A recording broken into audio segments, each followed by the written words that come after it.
최근에 제가 방송에서 서울 집값이 좀 많이 올랐기 때문에 지금 좀 뒤늦게 들어가시는 거는 좀 지양해야 된다고 제가 말씀드렸던 거 기억나실 거예요, 아마. 그래서 이제 제 말을 듣고 조금 이제 좀 좀 멈춰셨던 분들은 좀 다행인데, 이제 혹시라도 이제 그때 이제 좀 많이 올랐을 때 들어가셨던 분들은 지금 좀 조마조마하실 거예요. 왜냐하면 지금 뭐 집값이 하락한다는 얘기도 있고 좀 많이 집값이 실제로 떨어지는 적들도 많이 있거든요. 그래서 이제 그런 분들도 지금 좀 굉장히 좀 긴장을 하실 것 같고, 그래서 제가 오히려 서울보다는 좀 덜 오른 지역들, 수도권으로 좀 눈을 넓히면은 그런 지역들도 좀 괜찮은 저평가 지역이 있기 때문에 그런 데도 좀 눈여겨보시라고 말씀드렸고, 오히려 서울 할 바에는 좀 오히려 수도권 저평가된 데 노려라 이렇게 말씀드렸는데, 지금 상대적으로 수도권은 좀 덜 떨어지고 있는 추세예요. 왜냐하면 사실 많이 오르지 않았거든요. 많이 오르지 않았고, 그러니까 일부 많이 오른 지역을 제외하고는 이렇게 그렇게 많이 이렇게 떨어지지 않고 있는데, 최근 이제 기사를 보면 노도강이 이제 노원, 도봉, 강북인데, 이게 여기 어떻게 보면 이게 좀 약간 가늠자 역할을 하는 거예요. 그러니까 이게 오를 때는 가장 늦게 올라요. 그러니까 딴 데 다 오르고 나서 늦게 오르고, 그 다음에 떨어질 때는 또 제일 빨리 떨어지는 거거든요. 근데 그 이유가,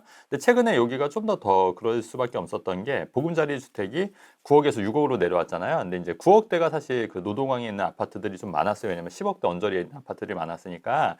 근데 이제 6억으로 이제 떨어지니까 이제 또 보금자리 특례 대출이 안 나오니까 아무래도 그런 영향을 많이 받던 거고, 그다음에 노도강 최근에 또 어떤 이슈가 있었냐면, 네. 재건축이 5억인데 추가 분담이 5억이라는 게 나왔잖아요. 노원구에. 그래서 이제 그런 거 봤을 때 아무래도 이제 이런 게 좀 소형 대지 지분이 작다 보니까 추가 분담이 엄청 많이 나올 수도 있겠구나, 이런 것 때문에 좀 가격이 좀 최근에 좀 많이 떨어진 것 같거든요. 네. 그래서 제가 결론적으로 좀 말씀드리면, 앞으로 부동산은 당분간 좀 보합이거나 하락을 할 수 있는데, 근데 제가 또 하나 좀 눈여겨보고 있는 지표가 뭐냐면, 지금 전세 가격은 계속 오르고 있거든요. 그것도 이따 기사 보여드릴 거긴 한데, 네.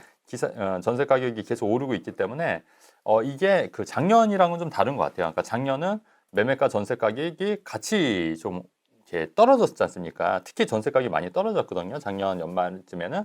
근데 지금은 전세 가격은 견고한데 매매 가격은 좀 보합이어서, 이게 저는 이렇게 그렇게 큰 폭으로 떨어지진 않을 것 같고요. 그다음에 전세 가격이 어느 정도 받쳐주고 있다고 하면은, 저는 내년 상반기 정도에는 한번 바닥을 좀 다시 찍고 조금씩 호가가 올라가지 않겠냐는 게 제 개인적인 생각인 거고, 올해 초 전망했을 때 상저하고로 얘기했는데, 지금 상저하고에서 왔다가 지금 갑자기 연말 11월, 12월 달 되니까 좀 갑자기 좀 많이 가격이 흔들리는 거여서, 어떻게 보면 작년이랑 조금 약간 비슷한데, 양상은 비슷한데 좀 다른 부분이, 작년에는 매매가 전세가격이 같이 떨어졌다고 하면은 지금은 매매가는 약간 떨어지거나 좀 보합인 상태지만 전세 가격은 오히려 오르고 있다.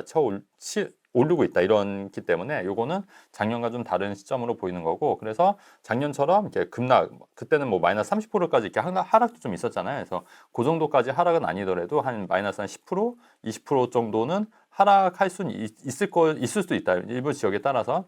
근데 그게 뭐 작년 연말처럼 그렇게 큰 폭으로 하락하진 않을 것 같고, 그래서 작년 연말 그 가격대에서 물건을 잡으려고 하는 것보다는 그때보다 약간 좀 오른 가격에서 잡으시는 것도 전 나쁘지 않다고 보는 생각이에요. 그래서 그런 음. 거는 좀 이렇게 좀 추이를 좀 지켜보셔야 될 것 같습니다. 네. 그러면 작년 1월 네. 정도의 느낌은 아니겠지만 음, 이게 이제 또 어느 정도 하락할 거냐에 대한, 음. 왜냐면 1월 기억이 네네. 아직 남아 있잖아요, 그렇죠. 저희가. 네네네. 그 거래 안 네네. 되고 전세 매매 다 네네. 이렇게 네. 빠지는 그 어마무시한, 네. 그래서 그 둔촌주공 살리기 뭐 이런 네네네. 것도 나오고, 네네네. 이제 아무래도 그렇다 보니까 이게 네. 그러면 또 이제 하락한다고 하니 네네. 조금 이제 겁이 나는 거죠. 그렇죠. 예, 맞아요. 이 어느 정도까지 좀. 그러니까 작년 작년 12월, 1월까지 그 바닥 기점에서 제가 볼 때는 여기서 그거보다는 한 10%, 20%, 10% 정도는 좀 높은 가격으로 거래가 좀 지지선이 형성이 되지 않을까. 왜냐면 작년 바닥을 찍었기 때문에 여기서 조금 더 높게. 예. 그러니까 왜 주식 보면은 차트 보면 이렇게 지지선이 있잖아요. 예, 그 정도 지지선. 근데 그 이유 중에 하나가, 저는 이제 전세 가격이 그거를 좀 받쳐주고 있다는 거예요. 그러니까 작년에는 매매가 전세가 같이 동반해서 좀 많이 떨어졌지만 지금은 전세 가격이 좀 받쳐지고 있기 때문에 작년 연말 올해 초 1월 달에 그 바닥 지지선보다는 조금 더 높겠다. 그러니까 예를 들어서 뭐 마곡 같은 경우에 작년 연말 바닥 1월 달에 한 10억 정도, 34평이 한 10억 정도, 10억 9천 뭐 이 정도였잖아요. 근데 그 정도 가격은 좀 힘들고, 아마 제가 볼 때는 뭐 11억 5천, 11억 8천까지는 좀 떨어지거나 뭐 그럴 수 있지 않겠냐. 그러니까 지지선은 좀 하지 않겠냐. 이렇게 좀 개인적으로 좀 생각을 하는 거고, 헬리오시티 같은 경우도 작년 연말에 뭐 14억, 15억까지 떨어졌잖아요. 최저점일 때 34평이. 근데 그거보다는 뭐 한 17억, 18억 정도, 18억, 19억, 17억, 18억 요 정도까지는 좀 지지선이 좀 되지 않을까 하는 게 제 개인적인 생각입니다. 예. 이 전세가는 어느 정도까지 이게 좀 올라갈 오를까? 거라고 보세요? 네네. 네. 지금 전세 가격이 상대적으로 지금 아직 서울도 한 50%가 약간 넘거나 좀 그 정도밖에 안 되는 것 같거든요. 근데 이게 한 제가 볼 때는 뭐 60%, 70%까지 70%, 80%, 그러니까 매매가 기준으로 했을 때 뭐 70%, 80%까지는 어느 정도 올라주겠다. 근데 이제 80%가 올라가는 순간 이제 매매 가격도 좀 오르는 경향이 있는 거예요. 그래서 이제 갭 투자들도 많이 하는 거거든요. 그래서 저는 매매가 대비 한 70%, 80%까지, 그러니까 70%, 그러니까 상급지일수록 이게 전세가 비율이 좀 차이가 있거든요. 그래서 상급지일수록 70%, 그다음에 약간 좀 급지가 낮은 데일수록 뭐 80%까지는 전세 가격이 그 매매가 대비 좀 올라가지 않겠냐는 게 개인적인 생각입니다. 그래서 저는 한 내년 상반기 정도에 다시 한번 좀 바닥을 찍고 조금씩 좀 올라가지 않을까 하는 게 제 개인적인 생각이에요. 그래서 제가 말씀드리는 게 여러분 하락은요 굉장히 또 어떻게 보면은 상승은 꾸준히 오르지만 하락은 이게 텀이 굉장히 좀 짧게 가는 경향이 있어요. 짧게. 그래서 작년 연말에도 그 구간이 굉장히 짧았잖아요. 그래서 우리가 이제 하락장 바닥에서 잡기가 힘든 게 그 기간이 굉장히 짧거든요. 한 1년도 안 되는 기간에 6개월에서 1년 그 기간에 짧을 때 그걸 잡으려고 하니까 어려운 거예요. 그러니까 마찬가지로 이번 하락장도 짧게 갈 가능성이 높다는 거예요. 그러니까 지금 뭐 경기가 좀 안 좋고 보합이지만 이게 또 어느 순간 이게 뭐 1년, 2년, 3년 이렇게 길게 가진 않을 것 같고요. 뭐 짧게 뭐 1년 이 정도, 뭐 내년 상반기 정도 되면 한 5, 6개월 정도 텀이 또 있는 거니까 그렇게 짧게 구간별로 좀 하락장이 가지 않을까 하는 게 개인적인 생각입니다. 그러면 추석 끝나고 갑자기 네. 이렇게 분위기가 냉각된 네네네. 이유는 뭐라고 보세요? 일단은 미국에서 이제 금리를 아무래도 좀 올릴 수도 있다는 그런 이제 심리가 이제 작동하는 것도 있었고요. 그다음에 이제 이스라엘 하마스 전쟁도 또 그 추석 연휴에 있었던 거고, 그다음에 사람들 심리가 지금 굉장히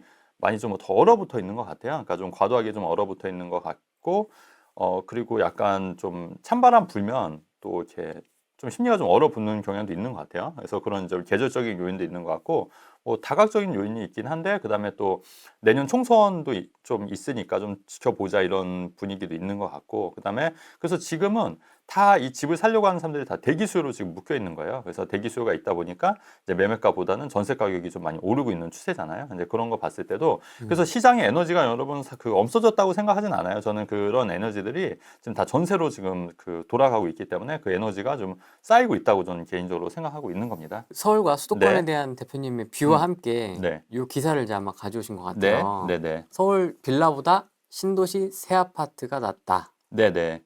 그래서 저는 우리 후레인 TV에서 항상 얘기했던 거지만 서울 빌라 살 바에는 수도권 새 아파트 사라고 말씀드렸잖아요. 근데 이제 물론 서울의 이제 빌라들 중에서 정말 대박이 나는 경우도 있긴 있습니다. 없다는 게 아니에요. 근데 이제 그런 게 확률적으로 제가 볼 때 한 1%도 안 된다는 거예요.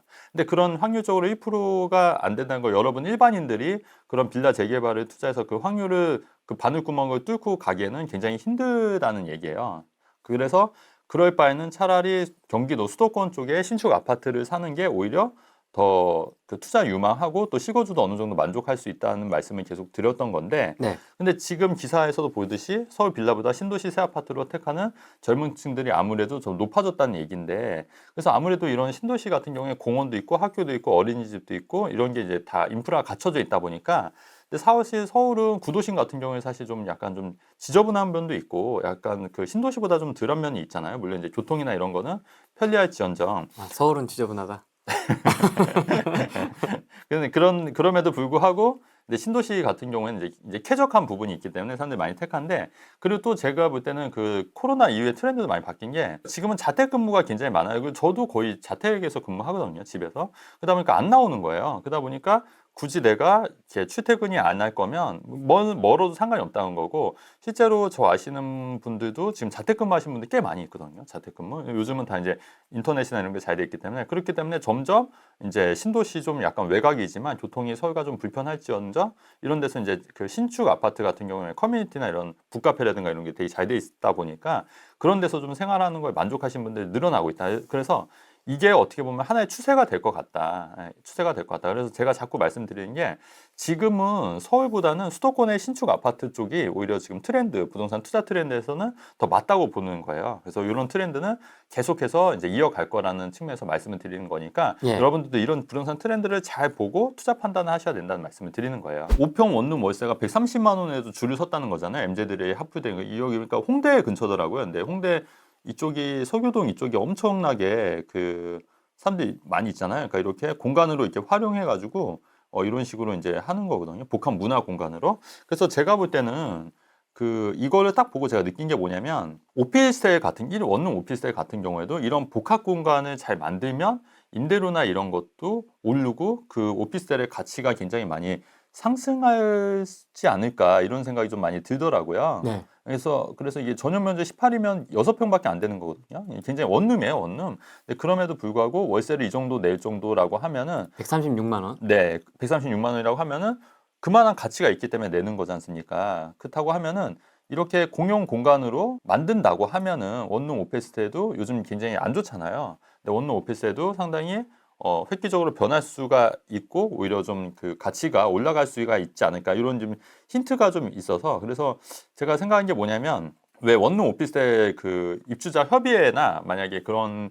하시는 분들 있잖아요. 요 기사를 좀 참고를 해서 좀 약간 요렇게 좀 트렌드 좀 바꾸시면 어떨까? 그러니까 거기에 상가에 이제 상가들도 좀 이렇게 체계적으로 그러니까 젊은 사람들이 좀 좋아할 만한 거 상권을 좀 형성하거나 좀 요런 식으로 핫플이 되게끔 그러니까 인스타에서 이렇게 사진 찍고 할 수 있게끔 그런 식으로 좀 하면은 좀 괜찮을 거라는 생각이 들더라고요. 예. 그래서 저도 만약에 제가 그 오피스텔 입주자 저도 그 임대인이지 않습니까?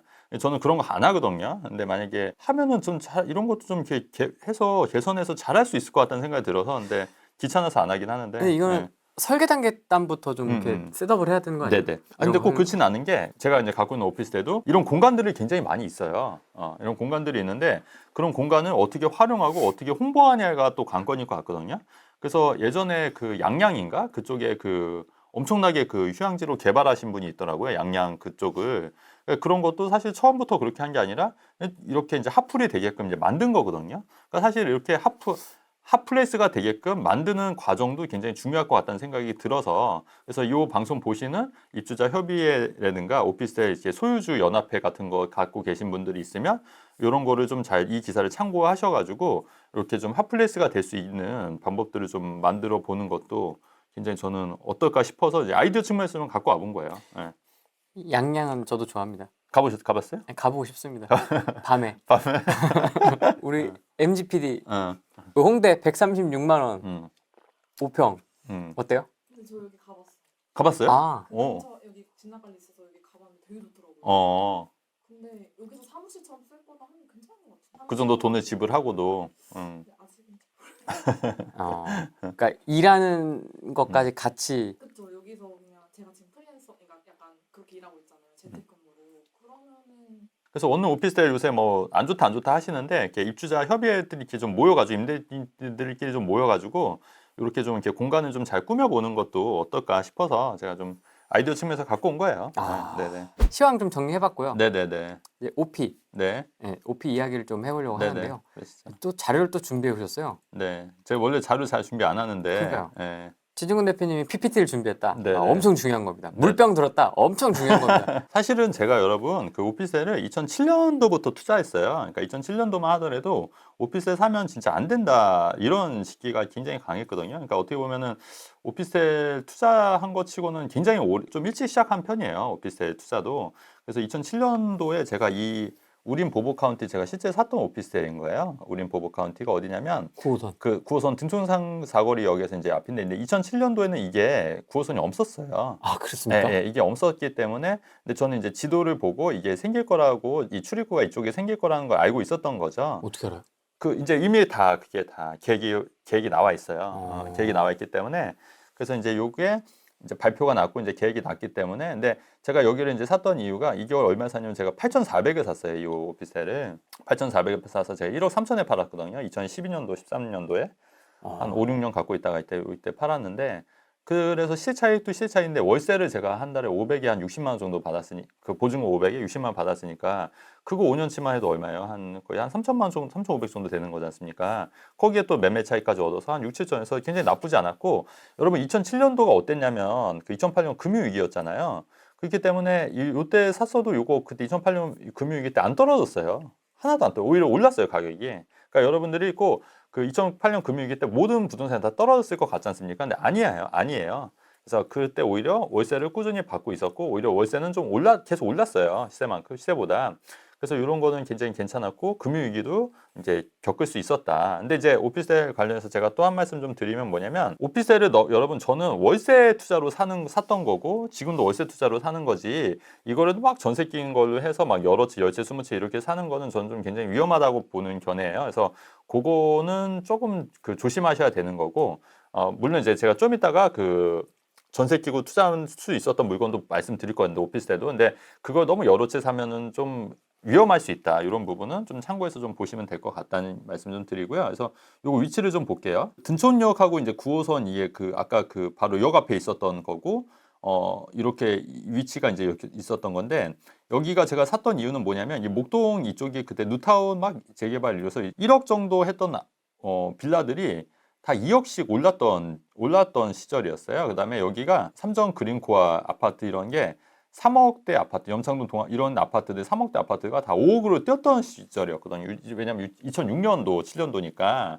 2006년도에 이렇게 다 올랐던 거예요. 그러니까 거의 한 두 배보다 좀 안 되게 올랐던 지역이고 심지어 여기 빌라들도 올랐는데 가만 보니까 이 오피스텔은 분양가가 그때 한 8천이었던 것 같아요. 8천만 원 그대로였던 거예요. 8,400에 샀으니까. 근데 아니 여기도 땅값도 오르고 여기도 땅값도 다 오르는데 이쪽 빌라들도 다 오르는데 아무래도 오피스텔이긴 하지만 오피스텔 안 오른다고 하지만 8,400이면 굉장히 싸다. 왜냐면 이쪽 빌라도 1억 하던 게 2억으로 다 뛰어버렸는데 그래서 이런 생각이 좀 들었고 더군다나 9호선이 뚫리면은 교통이 굉장히 좋아질 텐데 그렇지 않습니까? 좋아질 텐데 그리고 만약에 안 오르면 어떻게 하지? 하지만 월세가 500에 60만 원 정도면 수익률도 나쁘지 않네. 왜냐면 여러분 500에 60이면 수익률이 한 거의 8% 이상 됐던 거예요. 7, 8%. 왜냐면 8,400에 매입을 하면 수익률을 계산해 보면 그러면 그 당시 물론 금리가 좀 높아서 뭐 5, 6%짜리 채권도 있었지만 금융 상품도 있었지만 그래도 7, 8%면 그런 금융 상품보다 나쁘지 않았다. 이런 생각을 이제 했던 거죠. 그래서 과감히 매입을 했던 부분이었던 거예요. 근데 그래서 매입을 했더니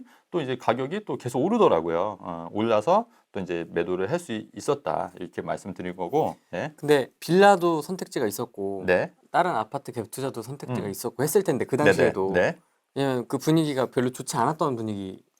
아니요. 그건 아니고 제가 이제 목동 빌라는 이때 당시 투자를 했었어요. 투자를 했었는데 그게 1년 만에 한 1억 정도 올랐던 거죠. 근데 이제 그렇다고 또 목동 빌라를 투자하자니 좀 늦은 것 같더라고요. 그래서 이제 다른 데 이제 투자를 했던 거예요. 그때도 이제 너무 올랐으면 좀 위험하다 이런 생각을 좀 하고 있었던 것 같아요. 그래서 그 당시 목동에 있는 빌라를 투자를 했고 가격이 올랐는데 여긴 상대적으로 좀 안 올라서 오피스텔도 좀 괜찮지 않을까 싶어서 이제 샀던 거죠. 이때 처음으로 이제 샀던 겁니다. 2004년도에 완공이 된 거고 393세대. 예, 이 위치는 이제 굉장히 좋고 밑에 이제 상가나 이런 것도 잘 돼 있고요. 그래서 현재 매매가는 보니까 1억 한 4천, 5천 하더라고요. 그러니까 제가 팔고 나서 그렇게 많이 오르는 건 아니더라고요. 그래서 그만큼 이제 좀 요새 오피스텔이 많이 오르진 않았다. 근데 이제 어쨌든 제가 8,400에 샀으면 지금 많이 갖고 있었다고 하면은 이제 6,400. 네, 우리 레인보우님도 네, 라이브 이해 감사합니다. 질세라.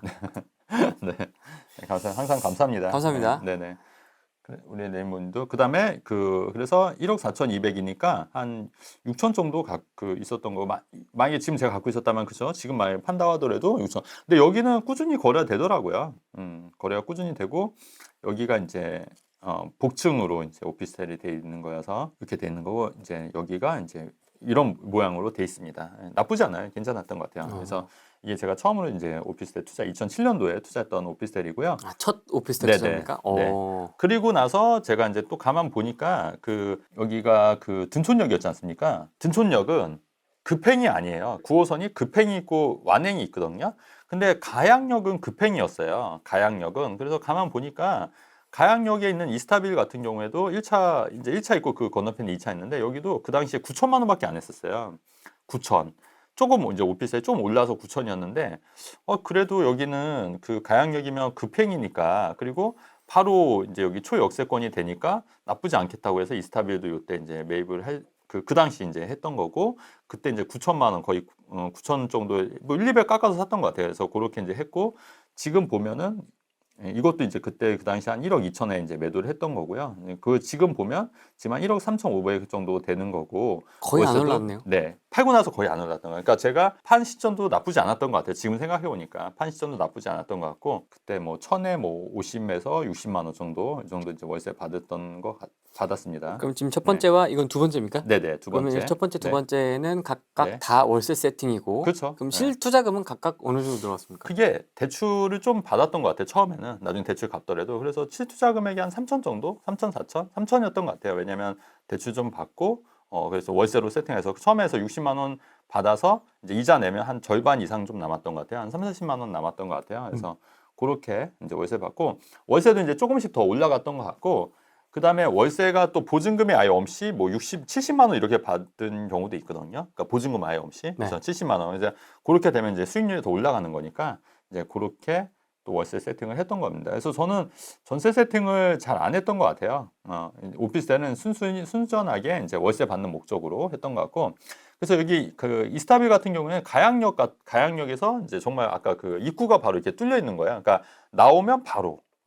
근데 여기도 이 당시에 이 9호선이 그 없었던 거죠. 없었던 지역이었기 때문에 그리고 심지어 그 당시에는 마곡지구 자체도 없었던 거예요. 여기 마곡지구지 않습니까? 여기도 없었어요. 아예 그냥 논밭이었던 거예요. 2007년도 8년도니까. 근데 요때 이제 이스타빌 해서 이것도 이제 수익도 내고 월세도 받았던 거죠. 그래서 이렇게 생겼어요. 이것도. 이건 조금 작은 건가요? 네네, 좀 작은데 이제 가양역 초역세권이라는 장점 때문에 이제 매입을 했었고 9천이면 나쁘지 않았다고 생각했던 거죠. 그래서 여기 이제 세대 수가 그 보면 221세대 한계동에서 이것도 이제 2002년도에 지어진 거고, 근데 이것도 그 저 살 때 전까지는 거의 안 올랐던 거예요. 그래서 이제 오피스텔 사면 안 된다. 왜냐면 2002년도에 샀던 분들은 2007년도까지 거의 5년을 거의 안 오른 상태, 거의 분양가보다 약간 오른 상태였기 때문에. 그러니까 오피스텔 사면 큰일 난다 뭐 이런 시기였던 거예요. 그때 이렇게 이제 저도 매입을 했던 겁니다. 그래서 요게 이제 두 번째고 그다음에 요거는 뭐냐면 요거는 제가 이제 저희 누나를 해드렸던 건데 요거는 산모 더 프라임 타워라고 왜 전에 같이 신림역 가다가 저거 했던 거 기억나실 거예요. 그래서 이렇게 천변 네네. 바로 붙어 있는. 맞아요. 근데 요거는 이제 근데 이것도 이제 2008년도에 막 분양을 했었는데 그때 이제 오피스텔 분양도 나쁘진 않았어요. 그래서 이제 요거를 이제 했는데 분양가가 요건 1억 3천이었던 거예요. 1억 3천. 1억 3천인데 지금 뭐 좀 많이 이게 1억 한창 때는 거의 2억까지 갔다가 최근 좀 떨어졌더라고요. 그래서 뭐 1억 7, 8천 정도 거래가 됐던 거고 이거는 이제 저희 누나는 아직까지 월세를 받고 있습니다. 그래서 월세를 지금까지 해서 거의 뭐 2008년도니까 거의 꽤 됐죠. 한 15년 됐네요. 15년 동안 지금 월세 받고 있어요. 팔라고 해도 안 팔아요. 그냥 월세 받는다고 팔고 있고 안 팔고 있고 그러면 60만 원씩 15년이면 700이니까 거의 1억 정도 받았네요. 월세만 해도 1억 정도, 1억 이상 받았네. 1억에서 1억 2, 3천. 그래서 요거를 이제 신림역에서 이제 바로 있었고, 근데 요게 좀 사연이 있었어요. 이게 산모 더 프라임 전에 세양 FS라고 한창 아파트 있는데 원래 세양에서 원래 하기로 했는데 그 건설사가 부도가 난 거예요. 세양건설 2008년도. 그래서 사람들이 막 굉장히 막 그 했는데 이게 그래서 그 시공사 바뀐 거예요. 산모 더 프라임으로 바뀌어서 이제 잘 지었고 그래서 이제 그때 부도 났을 때 걱정 많이 하는데 근데 시공사가 부도 나더라도 그 이렇게 보증보험이 적용이 되고 아파트나 이런 오피스텔은 그래서 시공사가 바뀌기 때문에 그렇게 막 계약자들한테 불이익은 없더라고요. 좀 경험해 보니까 그러니까 잘 모르셔서 그런 거지. 근데 이제 지역주택조합이나 이런 건 그런 게 아니거든요. 구조가 그렇기 때문에. 그 분양 보증이 되는 단지들이 있어요. 근데 그런 데는 혹시라도 건설사가 망하더라도 나중에 이렇게 시공사가 대체가 되거나 그런 식으로 이렇게 바뀌더라고요. 그래서 그런 것도 좀 참고하시면 좋을 것 같고 산모 더 프라임 타워 같은 경우에도 지금 이제 월세를 받고 있는 오피스텔이고 왜 했습니까? 여기는 그 이런 거죠. 그러니까 제가 이 당시에 그 1억 2, 3천, 그러니까 가양동에 있는 오피스텔이 다 1억 2, 3천씩 올랐는데 여기는 신축인데 분양가가 1억 3천인 거예요. 그러니까 여기는 신축인데 분양가 1억 3천이면 싸다고 생각을 했던 거예요. 왜냐면 그때 그 당시 가양동이 아까 말씀드린 우린 보보카운티라든가 그 옆에 비원이라든가 비원이라는 오피스텔이 있거든요. 이스타빌이라든가 이런 데가 다 1억 2, 3천씩 올랐던 시기였거든요. 그 가격이. 근데 여기는 신축 분양가였는데 분양가가 1억 3천이면 저는 싸다고 판단했던 거죠. 그래서 우리가 이제 그 싸다 비싸다라고 판단할 때 어떻게 판단해야 되냐면 인근 지역이랑 판가는 것도 있지만 인근 지역과 유사 지역, 그러니까 신림역은 꼭 아니 역세권은 아니지만 우리 그 9호선이 만약 역세권이 뚫렸을 경우에 그런 단지들이 1억 3천이라고 하면은 근데 분양가가 1억 3천이면 전 나쁘진 않다고 판단했던 거예요. 그래서 이제 여기를 이제 사실은 제가 당첨이 되고 이제 누나한테 제가 그땐 전매가 됐던 거니까 이제 넘겼던 거죠. 제가 당첨되고 누나한테 이제 해서 하라고 이제 했던 거예요. 왜냐면 저도 이제 오피스에 여러 채 있으니까. 그래서 이렇게 해서 이제 지금 월세를 받고 있는 겁니다. 다 못 담아서 그런데 어떻게 보면 하나 빌딩 같아요. 맞아요. 빌딩 같고 여기가 세대 수가 아마 414세대니까 그러니까 이게 아마 그 2009년도에 분양했을 거예요. 2008년도인가 9년도. 그 2008년 금융위기. 그래서 아마 그 세안건설도 아마 무너졌던 것 같아요. 금융위기 때 2008년도. 그리고 이제 시공사가 바뀌어서 이제 잘 시공이 됐고 2011년 이제 11월에 완공이 돼서 2023년까지 그러니까 거의 한 12년 정도 월세를 오래됐네요 벌써. 요거는 이제 타워 IGB라고 해서 이건 뭐냐면 이것도 되게 재밌는 건데 이거는 제가 2007년도쯤에 이때도 오피스에 제가 많이 구입했던 시기였는데 이때 샀던 건데 요거는 이제 평수가 좀 다양해서 저는 이제 제일 큰 평수였는데 그건 지금 매매가 안 나왔는데 그때 그 매매가 전 6,500에 샀던 거예요. 6,500에. 근데 지금 나중에 그게 다 1억 2천, 3천까지 올랐던 거거든요. 사실 이게 수익률이 나쁘진 않았어요. 타워 IGB. 근데 여러분 그 안산이 이게 고잔동에 있고 고잔 신도시. 네. 그러니까 안산이라고 하면은 이미지가 좀 공단 이미지도 있고 안 좋다 이렇게들 많이 생각하시잖아요. 근데 여기에도 그러니까 그런 이제 선입견을 버리고 이제 투자를 했던 거고요. 타워 IGB. 근데 여기는 재밌었던 게 그 매매가 6,500인데 전세가 거의 5,500이었어요. 5,500. 그러니까 진짜 1,000만 원만 가고 그래서 실제로 제가 1,000만 원밖에 없다는 분을 여기 투자를 시켜드린 분들 계시고 그다음에 또 모 부동산 전문가분이 있어요. 그분도 제가 여기에 저 하는데 한번 해보자 그래서 이제 했다가 또 그분도 수익 내고 파셨던 분이 있거든요. 그 전문가가 누군지도 궁금하네요. 얘기하기에는 좀 그죠? 네. 그 오프 더 레코드로 나중에 말씀드릴게요. 어. 네. 그 전문가분도 이제 유명하신 전문가분이세요. 그래서 이제 같이 가가지고 이제 좋다고 해서 이제 같이 했던 그런 기억이 납니다. 전문가가 전문가 말 듣고 산다. 네. 비슷했죠. 그러니까 아무튼 그래서 이제 그 당시 이제 보고 저도 이제 여기를 샀던 거고 여긴 기억에 또 남는 게 뭐냐면 이거는 그 저거였어요. 이게 그 대물이었어요. 대물. 그러니까 이게 보면 타워 IGB 1이 있고 2가 있거든요. 네. 일단은 지리적인 것부터 설명드릴게요. 네. 그래서 여기가 어디냐면 고잔역하고 중앙역 사이에 이렇게 있어요. 그러니까 역세권은 아니었어요. 역세권. 그러니까 우리가 아까 그 가양동 같은 경우는 역세권이 될 단지를 제가 했던 거죠. 근데 여기는 역세권은 아니었는데 그러네요. 왜 샀냐? 여기는 가격이 너무 저렴했어요. 6,500. 왜냐면 월세가 500에 50이었어요. 그러면 수익률이요. 10%, 10%. 500에 50. 그리고 6,500이란 가격이 말이 안 되는 가격이었다고 판단해요. 근데 그렇게 쌌던 이유가 이게 대물 부동산이라고 그래서 이게 그 시공사가 돈을 못 받아서 그거를 이제 물건을 갖고 있는 걸 그걸 다시 재분양했던 거예요. 그러니까 싸게. 예. 그래서 가격이 주변보다 조금 한 1,000만 원 정도, 2,000만 원 정도 쌌던 거고 실제로 제가 보니까 부동산에 감정가 있지 않습니까? 대출 받으려면 감정가 받잖아요. 감정가가 8,500이 나온 거예요. 그러니까 실제 매매는 전 6,500에 샀는데 감정가 8,500이 될 만큼 좀 이렇게 시세가 좀 저렴했던 거예요. 그래서 여기는 대물이다 보니까 그 분양하는 사람들도 약간 껄렁껄렁한 거예요, 굉장히. 약간 이제 조폭들처럼 그 막 욕하면서 막 들어오고 분양할 때.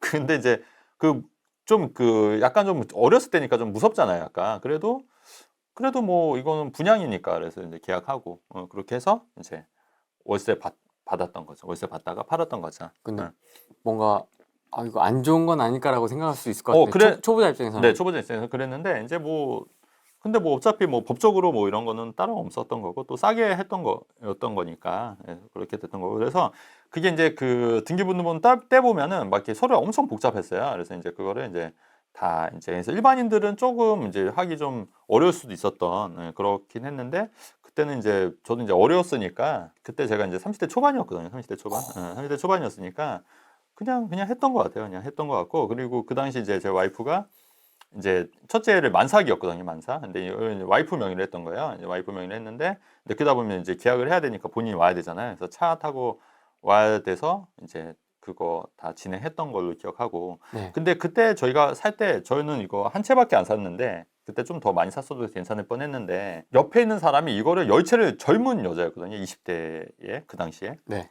젊은 여자가 이걸 10채를 사겠다는 거예요. 그래서 자기 월세 받겠다고. 그래서 50만 원씩 10채면 500이지 않습니까? 그래서 10채 받는다고 해서 10채를 사는 사람이 있었거든요. 그 당시 그럼 6천에 10채면 얼마? 6억이잖아요. 6억. 근데 그거를 그 대출 받고 현금으로 한 3, 4억 정도로 사는 것 같더라고요. 그래서 근데 그 사람은 지금 생각해 보니까 그 당시에도 그런 고수였던 것 같다. 예. 그래서 그 사람 샀으면은 그래서 월세 받고 나중에 팔았으면은 다 2배 이상은 시세차익을 남겼을 것 같다는 생각이 들고요. 대단하다. 예, 대단했던 것 같아요. 그러니까 대표님은 이걸 대물인지 알고 가신 거예요? 그렇죠. 예, 정보가 있어가지고 가보고 이제 저도 하나 하고 또 주변 사람들도 좀 추천해서 했던 거. 왜냐면 너무 싸니까. 6,500에 월세가 500에 50이면 거의 뭐 수익률 10%니까 너무 싸다고 생각했던 거죠. 근데 제가 한 가지 또 놓친 게 있어요. 뭐가 놓쳤냐면 네. 여기 안산 센트럴 푸르지오 이게 재건축된 거예요. 주공 구단지 이게 여기가 다 재건축 단지 옛날 다 저층 재건축 단지거든요. 푸르지오 이런 게 다 재건축이었어요. 그래서 요거 살 때 이런 것도 한두 개 사놨어요. 사실 재건축 단지를 이 당시에. 예.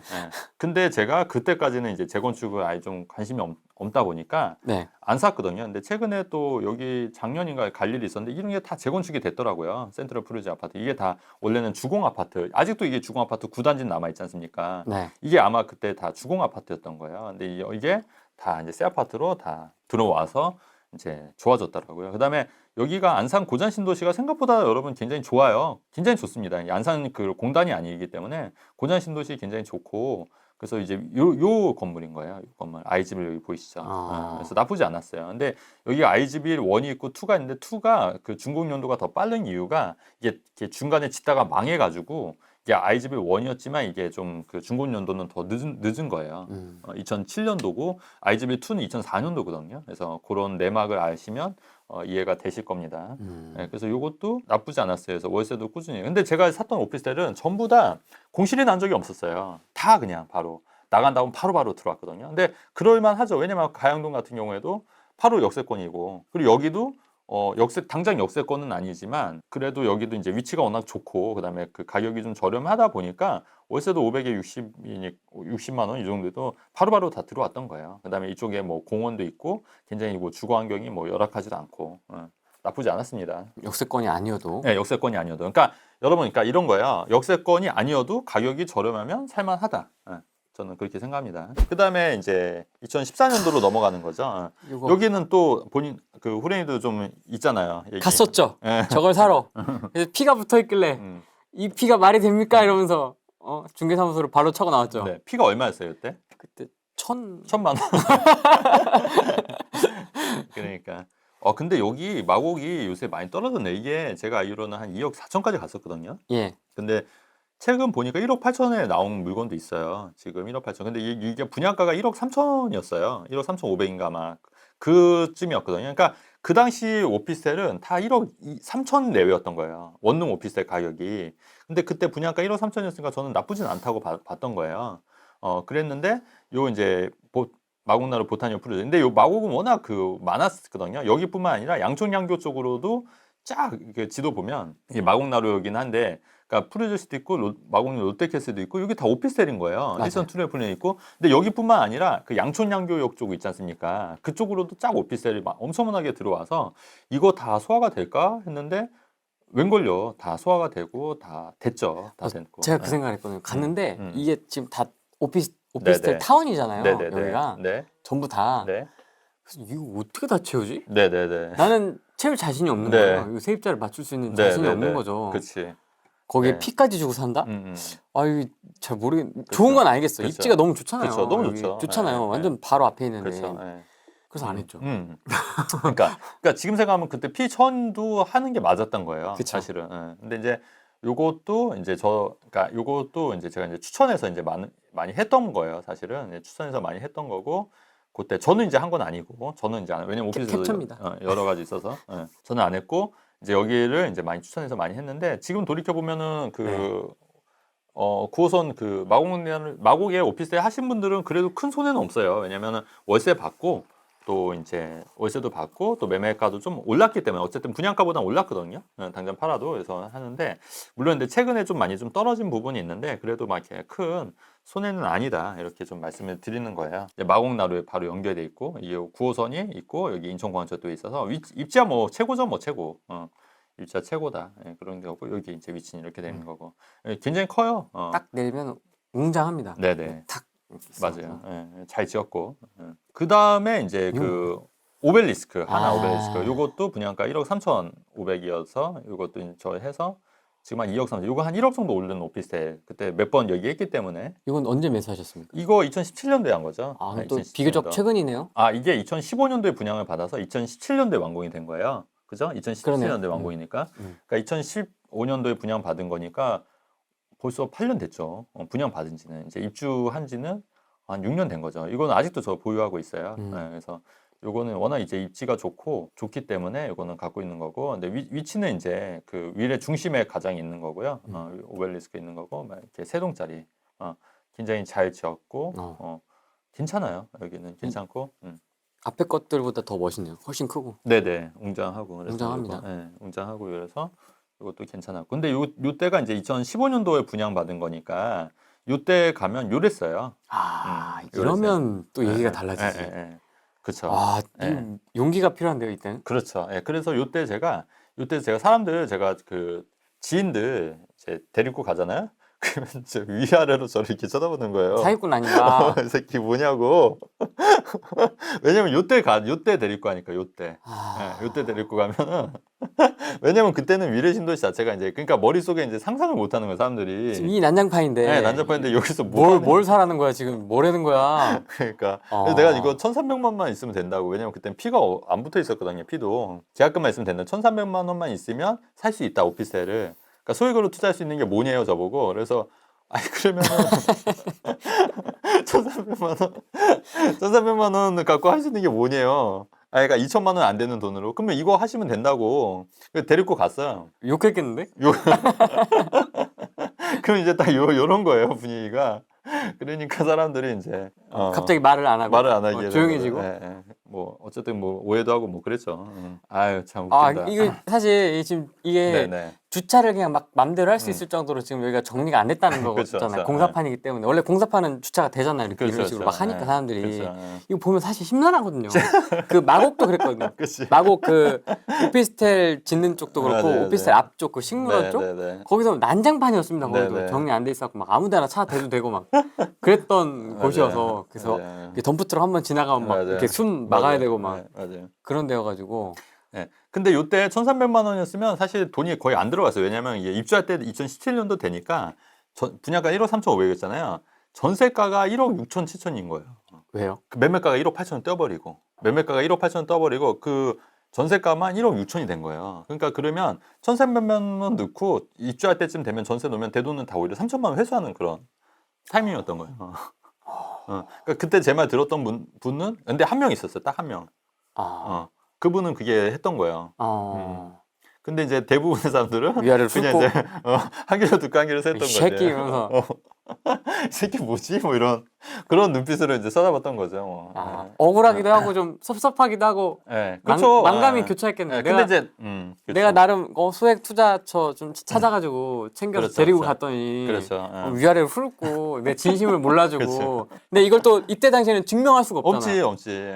뭐 보이는 게 그렇죠. 없으니까. 그래서 그냥 근데 워낙 이제 오래 하다 보니까 그냥 그러려니 하는 거죠. 뭐. 이제 그런가 보다. 이제 그 다음부터는 제가 이제 말을 잘 안 하잖아요. 진짜 그래서 제가 무료 상담을 안 하는 이유도 말을 할 필요가 없어요. 이런 얘기를 무료로 제가 다 떠들었거든요. 주변에 다 떠들. 왜냐면은 1,300만 원을 투자할 수 있다고. 왜냐면 돈이 많은 게 아니라 1,300만 원을 해서 괜찮을 것 같다고. 왜냐면 나도 한다고. 근데 뭐 말을 듣나? 안 듣지. 안 들릴 것 같아 이걸 보면. 안 듣죠. 크레인이 안 몇 듣죠. 개야 지금 저기. 근데 이제 이게 완공이 될 때쯤 되면은 가격이 오르기 때문에 이미 사실 그땐 늦는 거예요. 그래서 이렇게 이제 됐던 거죠. 그래서 이것도 제가 갖고 왔어요. 이건 미사 하남 미사 쪽 하남 미사 쪽에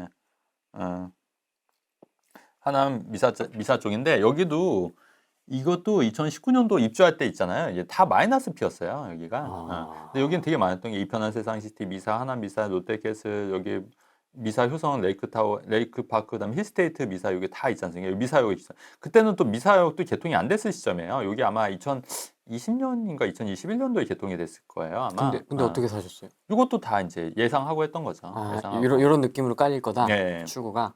네네. 이렇게 됐던 거고. 근데 여기가 또 좋은 게 뭐냐면 여기가 망월천 뷰가 돼요. 아, 그래요? 네, 여기 망월천이거든요. 그래서 이쪽에 그 A타입 같은 경우에 약간 투룸인 게 투룸 같은 경우에 A타입, B타입인데 이게 뭐 투룸 원룸인데 이쪽에서 요거 투룸은 정말 많이 올랐어요. 한 2억 올랐어요.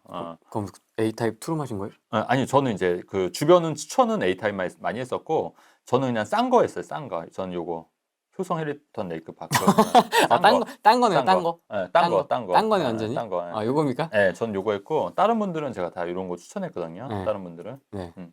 대표님은 왜 딴 거 하셨어요? 그냥 싼 거 하려고 그냥 싼 거. 아, 가성비? 네, 가성비 따졌던 거예요. 가성비. 근데 이제 저도 좀 생각 잘못했던 게 여기 투룸 그때 할까 말까 했는데 근데 좋은 것도 주변 분들 추천해드리려고 왜냐면 이때 매물이 좀 기해가지고 제가 하기엔 좀 그렇더라고요. 그래서 이제 주변 분들 좀 추천 많이 했었던 거예요. 여기 아. 회원분들. 근데 여기가 그 투룸 같은 경우에 3억이었는데 그때도 한번 얘기했지만 마이너스 P 3천이니까 2억 7천인 거예요. 근데 전세가 2억 5천을 도니까 2천만 원. 근데 이게 지금 한 5억에서 한 4억 8천 정도 가는 것 같더라고요. 그러니까 한 그렇죠. 오피스텔에서 1억 8천. 그러니까 2천만 원 투자해서 한 2억 정도 올랐으면 수익률이 한 10배잖아요. 10배. 그러니까 오피스텔도 이렇게 오른 데는 오른다. 그리고 롯데캐슬도 마찬가지고 다 이런 거. 근데 이것도 분양가가 다 1억 3, 4천, 4, 5천 이건 분양가 한 1억 5천 했던 거예요. 1억 5천. 근데 여기는 그렇게 많이 오르진 않았어요. 그렇게 많이 오르진 않고 여기는 왜 많이 오르지 않았냐면 2019년도 요때 이제 완공이 된 시점. 물론 이제 그 마이너스 P보다는 좀 오르는 상태긴 한데 투룸 같은 경우 많이 올랐고 했는데 지금 그 오피스텔 많이 눌려 있는 편이잖아요. 그러니까 오피스텔 좀 오르면 하다가 주택수 포함이 돼버리면서 좀 약간 눌려 있는 상태거든요. 지금 그렇기 때문에 그렇게 많이 오른 건 아니다. 근데 어쨌든 장점은 이제 영구 조망이 된다. 15,000. 왜냐면 여기 앞에 들어올 데가 없기 때문에 이제 그런 게 장점이다. 아, 이런 건 괜찮네요. 괜찮아요. 영구 뷰니까. 영구뷰. 역도 딱 박혀 있고. 그렇죠. 그래서 그런 것도 있고 또 미사 같은 경우 하나 미사 같은 경우는 좀 장점이 뭐냐면 9호선도 들어와요. 9호선. 그래서 그런 것도 있고 또 3호선 연장도 이제 연결이 되는 부분이어서 하남도 굉장히 좋은 지역인 것 같아요. 그래서 그런 부분도 그럼 요것도 각각 대표님도 그렇고 네네. 월세 세팅을 하신 거예요? 네, 월세 세팅하신 분도 있고 전세 놓으신 분도 계시고. 근데 전세는 거의 그 분양 거의 전세 놓으면 내 돈은 거의 다 회수하긴 해요. 거의만 전세는 많이 올라가지고. 근데 이제 매매가는 조금 이제 안 오르고 있는 편이다. 이렇게 보시면 됩니다. 그래서 요게 이제 이편한 세상인 거고. 길쭉하네. 네, 모양도 되게 예뻐요. 한번 가보면 또 많이 좋아하고 이제 망월천 뷰가 이렇게 보여서 이렇게 망월천 뷰가 돼서 되게 괜찮아요. 망월천 뷰가 좋아서. 그리고 요거는 이제 그 당시 입주할 때쯤에 이렇게 다 비어 있었다. 이것도 입주할 때쯤에는 상가. 근데 지금은 다 찼잖아요. 다 찼는데 이제 지금. 근데 미사 쪽은 상가나 이런 데는 좀 많이 분양 받으시면 좀 힘드셨을 것 같아요. 그래서 상가는 왜냐면 공실도 굉장히 많고 그래서 위례도 마찬가지고 공실은 근데 이제 오피스텔은 이제 공실은 없다. 현재까지도 그렇게 이제 되는 거죠. 지금 갑자기 발견한 건데 네. 이거 저는 대표님이 찍으신 건 줄 알았거든요. 네. 근데 네. 로드뷰. 로드뷰요? 네요. 네. 그래서 그럼요. 대표님이 언제 이렇게 부지런하게 사진을 아이, 찍으셨을까? 그럼. 이런 스타일 아닌데. 로드뷰지. 이렇게 간대마다 이렇게 찍어놨을까 싶었는데 아니. 로드뷰였네 역시. 역시. 저 어떻게 보시고? 대표님 스타일이 있는데 그럼. 대표님이 어떻게 투자하는지 좀 소개를 해드렸고요. 네네네. 이런 스타일로 한다. 역세권일 때 네네. 그리고 역세권이 아닐 때 네네. 그리고 뷰 같은 거 네. 그다음에 원룸, 투룸 이런 것들. 그러니까 제가 이제 실예시를 들어드렸잖아요. 그러니까 첫 번째는 뭐냐면 교통 호재가 있고 교통이 획기적으로 좋아지는 지역을 노리면 좋다. 이게 첫 번째고요. 자, 두 번째는 뭐냐면 역세권이 아니어도 가격이 정말 저렴하면은 메리트가 있다. 이게 이제 두 번째 포인트고 세 번째는 이제 미사 오피스텔처럼 입주장 때 막 마이너스 P로 던지는 물건들을 잡으면 큰 리스크는 없더라. 그다음에 월세 세팅하기에 하고 그다음에 이렇게 세 가지를 좀 관심 있게 제가 예시를 쫙 들어드렸잖아요. 그래서 이걸 참고하셔서 하시면 좋을 것 같고요. 그다음에 또 하나 말씀드릴 게 뭐냐면 예. 오피스텔은 여러분 임대 수익을 위한 거지 매매 차익을 노리기 위해서는 아파트 하는 게 맞아요. 그렇기 때문에 오피스텔을 막 매매 차익을 막 몇 억씩 내려고 한다? 요건 전 아닌 것 같다. 그래서 이 오피스텔을 내가 나중에 노후에 월세 받는 용으로 하겠다. 그런 목적이면 저는 오케이. 근데 이거를 가지고 뭐 몇 억을 벌겠다. 요거는 물론 벌 수도 있지만 쉽지는 않다. 그렇기 때문에 좀 보수적으로 접근하신 게 맞다. 그러니까 월세를 받기 위해서는 오케이. 매매 차익을 노리기 위해서는 아파트 하신 게 맞다. 요 말씀 드리는 겁니다. 그 전세 세팅 공격적으로 하시는 분들 최근에 네네. 젊은 분들 좀 네네. 많이 늘어나신 것 네네네. 같은데 네. 그거 어떻게 보세요? 그러니까 저도 그게 좀 약간 우려스러운 부분이 있어요. 물론 이제 그렇게 해서 뭐 잘 될 수도 있지만은 또 그만큼 리스크도 많이 존재하는 거지 않습니까? 그래서 이렇게 여러 채를 하다 보면 갭 투자나 이런 거 여러 채를 하다 보면 물론 이제 수익도 커질 수 있지만 반면에 그 리스크 양날의 검이잖아요. 그래서 그런 거 감안했을 때 근데 한 번에 무너질 수가 있기 때문에 그러니까 그런 거는 조금 좀 자제하시는 게 맞지 않냐. 저는 그렇게 생각합니다. 그 비슷한 식구, 네. 비슷한 식구는 아니죠 사실 조금 네. 더 다운사이징된 도시형 생활주택도 있지 않습니까? 네네. 원룸 형태. 네네. 그런 것들은 도시형 생활주택은 하지 말아라. 하지 마. 왜냐하면 도시형 생활주택은 그 주차장이 없어요. 주차장이 없고 노후화될수록 그런 게 굉장히 안 좋은데 제가 한 오피스텔을 하기에는 굉장히 규모가 크고요. 커요. 굉장히 이제 노후화, 그러니까 어떻게 보면 약간 주상복합 같은 오피스텔인 거예요. 어떻게 보면, 그러니까 그런 데를 제가 이제 저도 이제 방향을 바꿔서 했던 거지. 예전에 했던 그런 한 동짜리 오피스텔은 저도 지금 안 하거든요. 최근에 그리고 저 여기서 얘기 안 한 오피스텔이 더 있어요, 사실은. 근데 그거는 제가 말씀 안 드렸던 건데 그런 오피스텔도 다 이제 다 이렇게 좀 규모가 있거나 단지형이거나 약간 아파트랑 같이 연계된 오피스텔인 거예요. 근데 그런 것들은 좀 노후화라든가 이런 게 좀 덜해요. 근데 이제 한 동짜리 오피스텔, 특히 강남에 있는 한 동짜리 오피스텔, 강남에 있지만 한 동짜리 오피스텔은 노후화가 굉장히 빨리 되는 부분이기 때문에 저는 오히려 그런 거는 전세 가격이 아무리 비싸도 안 한다는 얘기인 거예요. 그렇게 말씀드린 거고. 그다음에 오피스텔 할 때 또 투자할 때 주의할 점이 뭐냐면 우리가 그 취득세가 오피스텔을 2020년 8월 10일 이후에 오피스텔 하게 되면 이게 주택수에 포함이 되거든요. 그러니까 물론 업무용 오피스텔은 상관이 없습니다. 근데 만약에 그러면 오피스텔을 사고 다른 거 아파트 취득할 때 취득세가 8% 12%가 올라가는 거예요. 그렇기 때문에 오피스텔을 살 거면은 이미 다 세팅을 하고 1주택, 2주택, 3주택 이렇게 세팅을 다 해놓고 나서 내가 오피스텔을 월세 받겠다. 그리고 나서 맨 마지막에 오피스텔을 사는 거예요. 취득세 때문에. 그러니까 오피스텔 사고 아파트 사면 취득세 올라가기 때문에. 근데 아파트 사고 맨 마지막에 오피스텔을 사면 취득세 4.6%는 그대로 내면 되거든요. 단일세율로. 그렇기 때문에 오피스텔은 맨 마지막에 세팅할 때 맨 마지막에 해라. 이렇게 좀 말씀을 드리는 거예요. 그래서 저도 포트폴리오를 어떻게 구성이 됐냐면 재건축 아파트 있고 일반 아파트 사고 팔 수 있는 일반 아파트가 있는 거고 오피스텔이 또 여러 채 있다고 말씀드렸잖아요. 그래서 그렇게 저도 포트폴리오가 구성이 돼 있는 거죠. 그렇게 하시면은 괜찮을 것 같아요. 그게 세금 모르는 팔푼이 투자라고 하죠. 어떤? 처음에 오피스텔 하나 사요. 네. 못 모르고. 그다음에 월세가 좀 아쉬우니까 하나를 더 사. 전세 끼고. 네네. 그래서 주택수 2개 잡아먹어요. 네. 그다음에 아파트 내 거 빼고 아파트 올라가니까 아파트를 또 사. 맞아요. 그럼 취득세가 12% 내는 거고. 취득세 내고 또 사는 거야. 맞아요. 그러니까 그거를 조심하셔야 돼요. 그러니까 그래서 가급적 저는 젊으신 분들은 그러니까 오피스텔은 제가 볼 때 어떤 분들이 적합하냐면 이미 투자를 많이 하셔서 이제 안정적으로 월세를 받으시겠다 노후에 그러면 그런 분들이 상가는 공실의 리스크가 있지 않습니까? 이제 그거보다도 오피스텔인데 공실 정말 안 나요. 그렇기 때문에 그렇게 해서 월세 받으시는 분들. 근데 젊은 분들은 저는 오피스텔 가급적 안 했으면 좋겠다.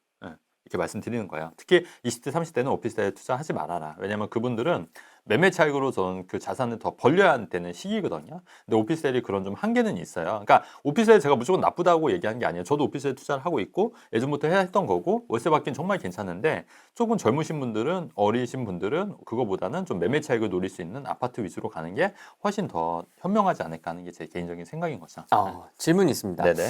지방에서도 대표님은 네네. 관리 그럼 어떻게 하세요? 지금 여러 개 있잖아요. 네네네. 지금도 네. 그 오피스텔 관리를 어떻게 하세요? 오피스텔 관리할 필요 없는 게 1층 부동산에서 다 해줘요. 알아서 때 되면 월세 그 만기 됐다고 연락 오고 전세대 그다음에 부동산 사장님한테 전속으로 맡긴 부동산 사장님한테 있으면 좀 부탁하면 되는데 일반적으로 관리라고 할 게 없는 게 신축 오피스텔은 고장 같은 게 안 나요.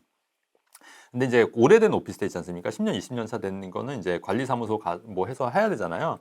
근데 최근에 저도 이제 그거 이제 하자 2년 차 이런 게 왔는데 하자 실지한테 물어보니까 하자 날 게 없다는 거예요. 그래서 이제 그것도 뭐 특별히 관리할 게 없다는 얘기예요. 그러니까 신축 오피스텔 위주는 관리할 것도 없고 가전제품 같은 것도 다 들어오지 않습니까? 근데 가전제품도 요새 한 번 들어오면 아시다시피 뭐 10년, 15년 쓰잖아요. 근데 이제 신축 오피스텔 같은 경우에 사실 뭐 관리할 게 뭐가 있겠어요. 그렇게 보시면 되는 거죠. 그러면 이제 비슷하진 않죠 사실. 네. 다른 수익형 상품과의 비교입니다. 네네. 오피스텔 투자와 빌라 투자. 네네. 그 말씀드리면 저는 이제 빌라를 이제 그 재개발돼서 대박이 나는 경우가 정말 그 쉽지는 않기 때문에 그거보다는 그러니까 빌라일 바엔 차라리 오피스 하는 게 맞는 것 같아요. 만약에 그래서 빌라일 바에는 오피스에 투룸 쓰리룸 그리고 내가 이제 월세를 받는 목적이다 하면은 빌라 월세보다는 오피스 월세가 훨씬 더 높습니다. 같은 가격이면 수익률 자체가 수익률이 어떻게 되냐면 오피스의 수익률 그다음에 빌라 수익률, 아파트 수익률이에요. 수익률로만 보면은 그러니까 똑같은 돈으로 투자했을 때 오피스의 수익률이 훨씬 더 높아요. 월세 수익률은 그렇게 보면은 오피스텔로 월세 받는 게 훨씬 더 유리할 수 있다. 이렇게 말씀드린 거고. 네. 대표님은 또 상가도 할 수 있는데 사실 네네네. 뭐 이제 네네. 연차로 보나 네네네. 투자 경험으로 네네. 보나 네. 자산 규모로 보나 네네. 근데 오피스텔과 상가 네네. 굳이 할 필요가 없는 게 상가가 오피스텔도 그러니까 이런 거예요. 상가가 여러분 그 도심에 있는 상가도 그 10억짜리인 것도 많아. 1층 이렇게 저는 한 12평, 13평인데 10억이에요, 10억. 만만치 않아요, 상가도. 그럼 이제 그거를 대출을 뭐 한 5억 정도 받는다 해서 월세 받는다 하는데 근데 가끔 이제 아무리 장사가 잘 되더라도 갑자기 나가는 경우가 있더라고요. 그 세입자 임차인분들이. 근데 그렇게 되면은 어 약간 좀 벙 뜨죠. 또 대출을 많이 받으면 대출 이자 내야 되기 때문에. 근데 오피스텔은 제가 해보니까 제가 2007년도부터 했지 않습니까? 근데 진짜 단 한 번도 공실을 한 적이 없어요. 한 달도. 오피스텔은. 진짜 놀라실 건데, 뭐 공실 난다 이런 게 전혀 없습니다. 진짜 단 한 달도 공실 난 적이 없기 때문에 월세를 안 받아본 적이 없거든요. 그러면 그렇게 따지면 오히려 이렇게 여러 개 분산 투자를 해놓으면 이게 나중에 관리하는 것도 사실 그렇게 어려운 것도 아니고, 그 다음에 또 필요하면 상가 10억짜리 하나, 2억짜리 오피스텔 5채 사는 거랑 나중에 돈 필요하면 2억, 그 상가를 10억을 팔아야 되지만 2억짜리 오피스텔 하나 팔아도 되는 거잖아요. 그냥 하나 팔고 또 갈아타고 이게 되는 거예요. 포트폴리오가. 그래서 저는 개인적으로 오피스텔을 좀 더 선호하는 것 같아요. 수익형 부동산에 있어서는. 근데 이제 다만 그리고 이제 오피스텔 주택수에 이제 안 잡히려고 저도 이제 업무용으로 지금 월세 받는 것도 있거든요. 업무용으로. 그리고 이제 세금 계산서 발행하고 그런 것도 뭐 나쁘지 않은 것 같고. 또 있습니다. 지산. 지산이요. 네. 지산도 저도 오피스텔이니까 워낙 저는 이제 좀 특화돼 있다 보니까 굳이 지산까지 할 필요 없었는데 근데 지산에서 또 수익 내신 분들 많이 계시더라고요. 수익도 잘 하시는 분들 예전에 뭐 성수동에서 수익 내신 분들도 계시고 그러니까 그런 분들 하신 건 전 나쁘지 않다고 봐요. 그러니까 그나마 지산은 뭐 또 잘만 활용하면 되니까 그리고 또 대출도 많이 나오는 거잖아요. 대출 부분도 많이 활용할 수 있는 거니까 근데 이제 저는 좀 약간 오피스에 조금 더 특화돼 있는 거고 지산 쪽에 좀 관심 있으신 분들은 또 그쪽 전문가분들이 또 많이 계시잖아요. 그래서 그거는 이제 그분들 또 찾아가시는 것도 괜찮으실 것 같다는 생각이 들었는데 저는 약간 오피스텔 쪽에 좀 특화돼 있는 거니까. 네. 또 질문이 있습니다. 네. 수익형 오피스텔 월세 투자할 때 네. 수익률은 보통 몇 프로로 보고 투자하는 게 좋을까요? 저는 이제 예전에는 한 6% 정도, 근데 요즘은 6%가 안 나는 경우도 있어요. 그래서 이제 수익률은 좀 낮지만 그 매매가 오를 거라고 좀 생각이 되는 것들은, 그러니까 제가 안산 고장동 같은 경우에는 수익률이 10%였기 때문에 했던 거거든요. 그게 만약 대출을 활용했으면 수익률이 15%가 넘었었어요. 그러니까 그건 완전 대박이었죠. 고잔동에 있는 그 아이즈빌 말씀드린 거야. 그러니까 그런 것처럼 괜찮은 것도 있었던 거고. 그리고 이제 수익률보다는 이제 좀 약간 매매 차익이 올라갈 거. 위례 같은 경우에 수익률은 좀 낮을 수 있었지만 수익률도 좋았긴 했는데 근데 그거 이제 매매 차익이 좀 많이 오르는 편이고. 근데 사실 위례 오벨리스 같은 경우도 또 제가 실수한 게 있어요. 뭐냐면 네. 저는 이제 원룸이었긴 했는데 그 투룸 쓰리는 그 큰 평수 있었어요. 큰 평수가 그게 분양가 5억밖에 안 했던 거고. 그래서 심지어 저도 이제 약간 투자 스타일 보면은 그러니까 한 번에 막 10채 막 이렇게 뭐 안 샀던 것 같아요. 보면 꾸준히. 근데 그게 이제 장점이자 단점인데 만약에 제가 좀 더 공격적으로 했으면 지금보다 더 훨씬 자산이 많이 불어나 있을 거예요. 근데 또 한편으로는 제가 이제 좀 안정적으로 하기 때문에 힘든 시기에도 잘 이렇게 또 견뎌내고 또 이렇게 오히려 조금씩 더 성장하는 그런 건 있는 것 같거든요. 그러니까 저도 항상 보면은 아파트나 오피스텔 한 지역에 한 두 채 이상을 잘 안 사는 것 같아요. 근데 최근에는 좀 이렇게 하는 경우도 있는데 예전에는 꼭 이렇게 한 채씩 샀거든요. 근데 그 당시에 제가 오피스텔 이거 사니까 저 이제 장인어른 장모님 모시고 와서 이거 사셔라. 그때 미분양했거든요. 분양가 5억밖에 안 했던 거예요. 분양가 4억 8천.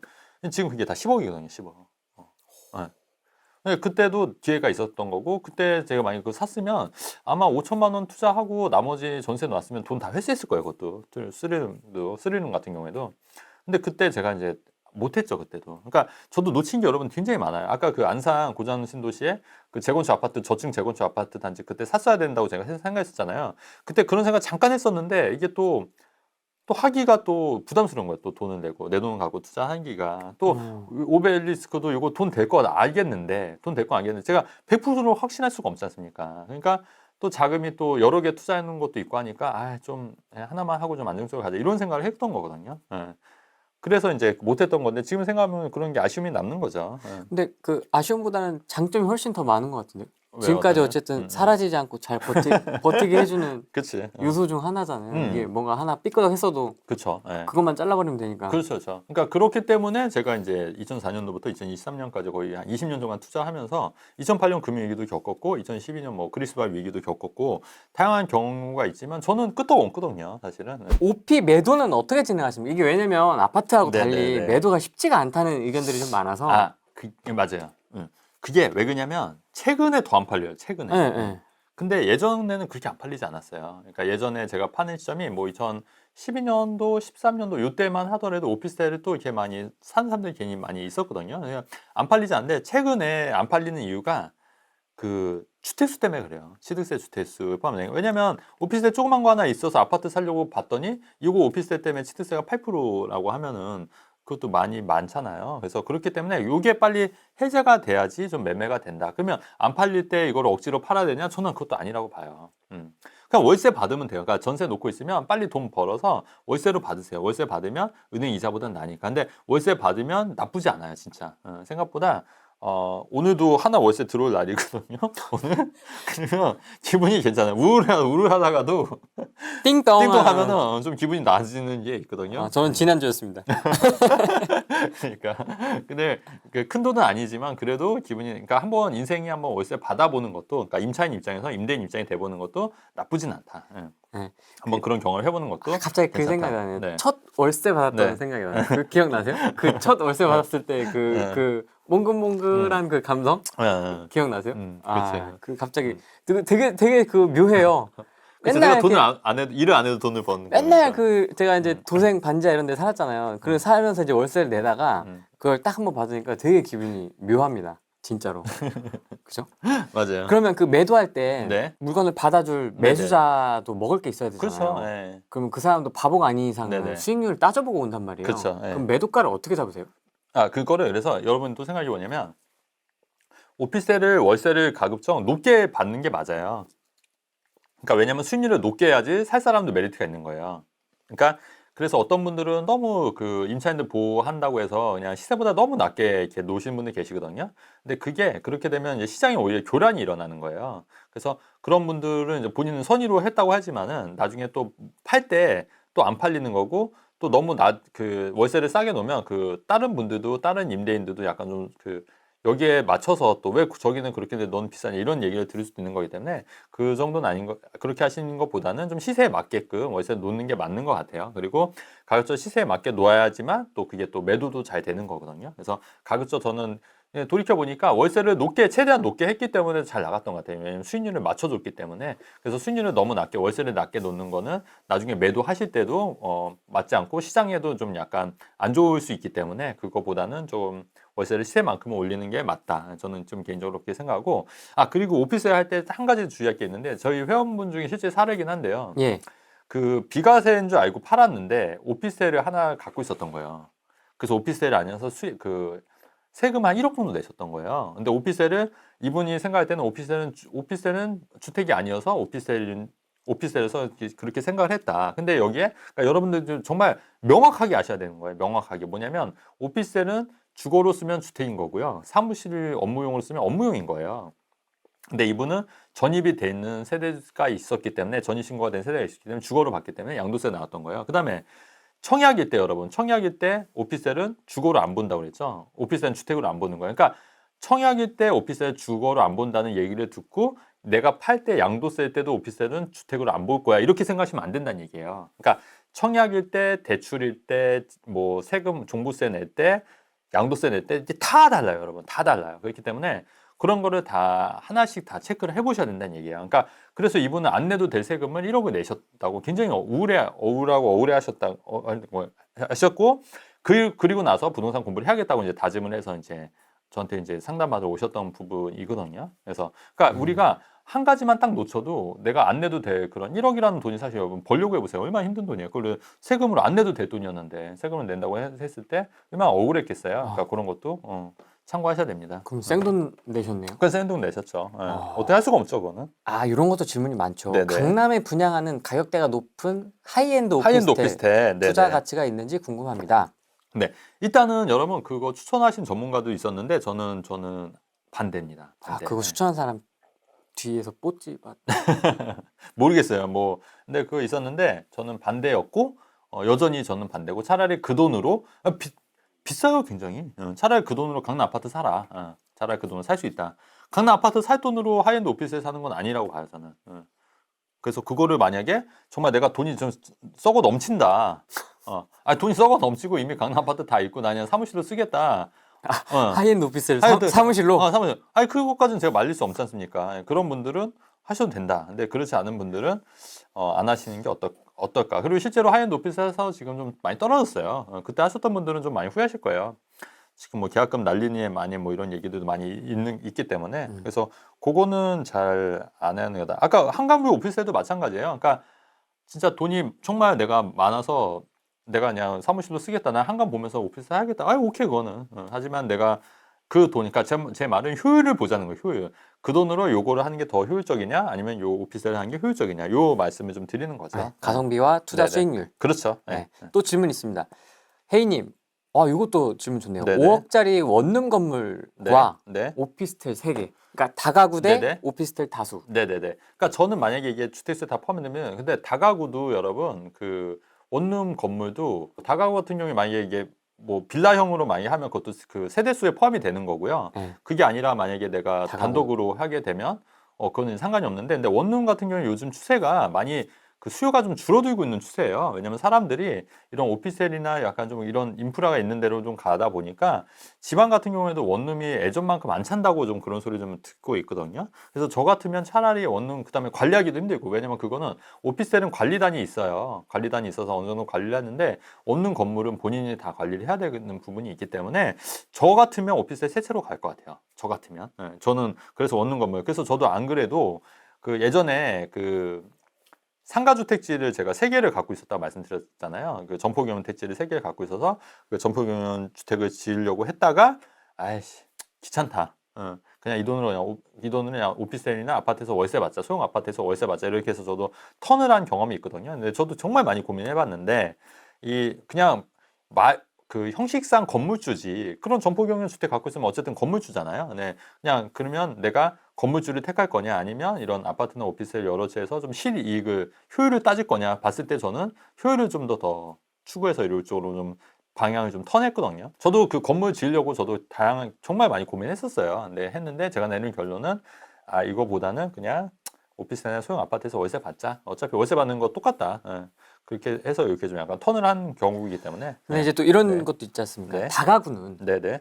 대지 지분을 좀 깔고 있지 않습니까? 그쵸. 상대적으로 오피스텔보다 훨씬 더 많은 음. 내 땅을 깔고 있고, 맞아요. 상가 점포도 내 땅을 깔고 있고 네네. 하니 네네. 오피스텔보다는 어쨌든 향후 네네. 시세 차익에 대한 부분은 조금 더 크게 가져갈 수 있는 부분이 아니냐. 맞아요. 그래서 이제 다가구 쪽을 좀 더 권하시는 분들도 있더라고요. 맞아요. 그래서 그것도 말씀드리고 싶은 게, 그것도 틀린 말은 아니에요, 여러분. 그러니까 이게 다 장단점이 있고 사람의 성향에 따라 다른 얘기인데, 근데 이제 제가 볼 때는 이제 다가구, 안 그래도 저도 다가구도 좀 본 게 있었는데, 예전에 그 홍대 쪽에 그런 다가구 많이 있었잖아요. 그다음에 홍대 철길 있는데 경의선 철길 생기고 막 그 당시에는 다가구 같은 경우에도 굉장히 괜찮은 것도 굉장히 많았고 했는데 봤는데 그것도 나쁘지 않죠. 그리고 실제 많이 올랐어요. 근데 그런 건 괜찮은 것 같아요. 그런 투자도 괜찮은 것 같고.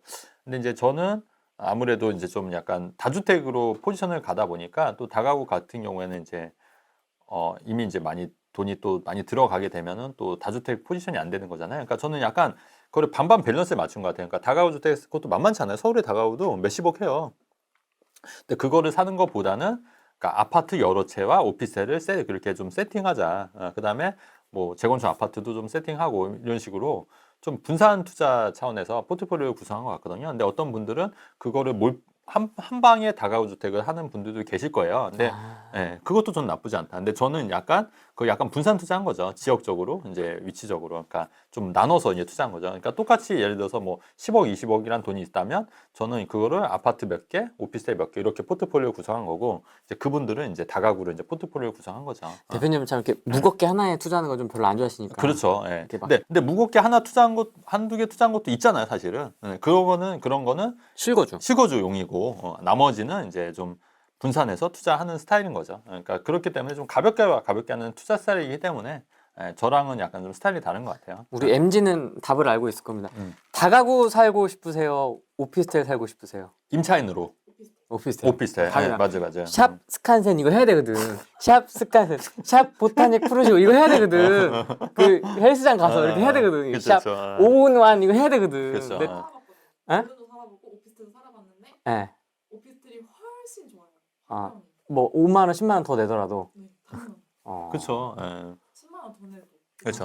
훨씬. 그렇죠. 어. 수영장 있는 오피스텔은 어때요? 수영장 그런 거본 적이 없겠는데. 본 적이 없죠. 다가구는 불편해요? 일단은 너무 그러니까 노후화된 건물이 좀 많은 편이잖아요. 그쵸. 그래서 근데 다가구인데 신축이어도 그게 끌리진 않는 것 같아요. 그치. 층수가 높은 데가 더 좋은 것 같아요. 그치. 인스타 찍을 데가 없거든. 샵 집주인 이렇게 같이 찍을 순 없잖아. 그치. 그죠?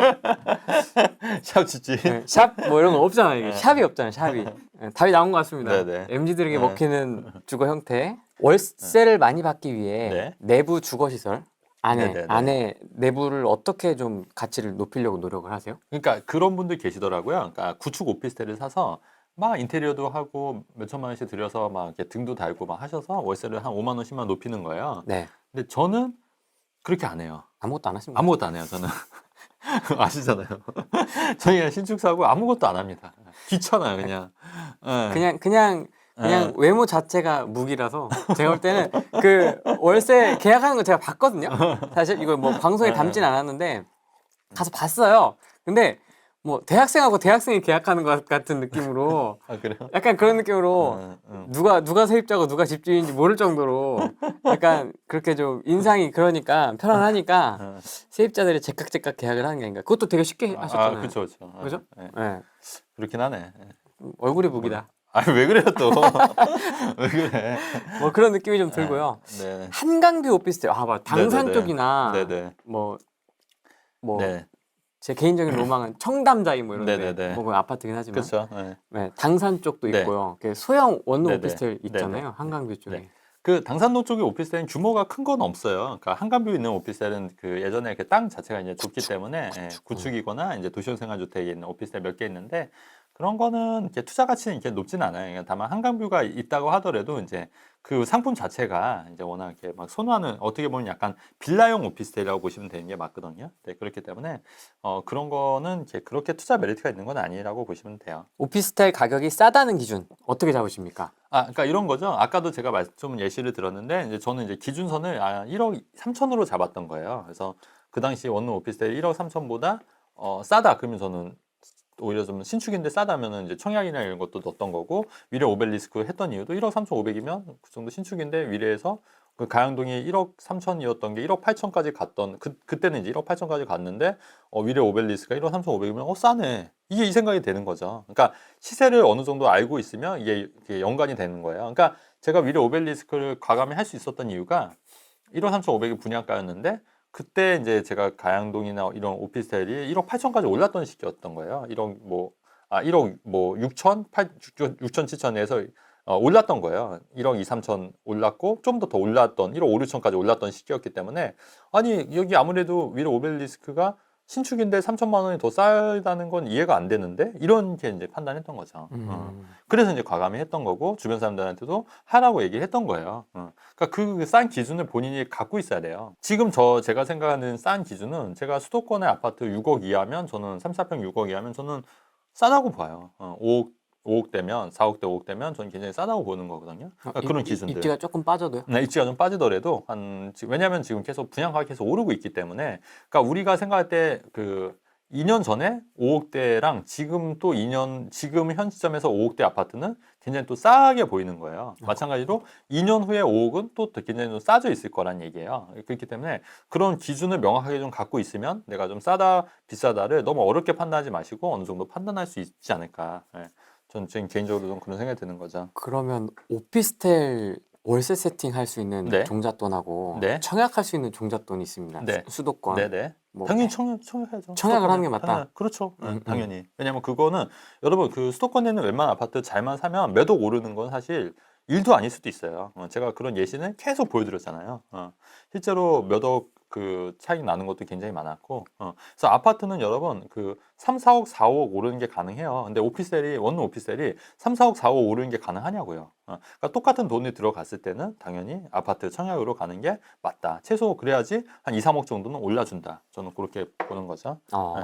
아니 GTX 역세권 원룸 신축 오피는 어떨까요? 아마 이거 지금 염두에 두고 보시는 게 있는 것 그렇죠. 같은데. 아니 근데 이것도 여러분 그 분양가나 이런 걸 따져봐야 돼요. 그러니까 분양가가 너무 높다고 하면은 좀 그 안 해야 되죠. 이제 분양가나 이런 거 좀 따져 보시고, 그러니까 위치가, 그러니까 얘네들이 그 위치나 이런 걸 입지를 좋게 하는 대신에 분양가를 엄청 좀 펌핑 시킬 수가 있다는 얘기예요. 근데 그런 거 했다가 조금 이제 손해 보는 경우가 있을 것 같고요. 그다음에 오피스텔이나 아파트도 그렇지만 또 이제 입주할 때 경기가 안 좋고 입주할 때쯤 되면은 또 마피로 던지는 분들이 있어요. 그러니까 잔금을 못 치르는 분들이 단기 투자로 들어갔다가 근데 오히려 그런 물건들 잡으면 아까 그 하남 미사 오피스텔 제가 예시 드렸잖아요. 그때 마이너스 피로 잡은 사람들은 어쨌든 위너였어요. 위너.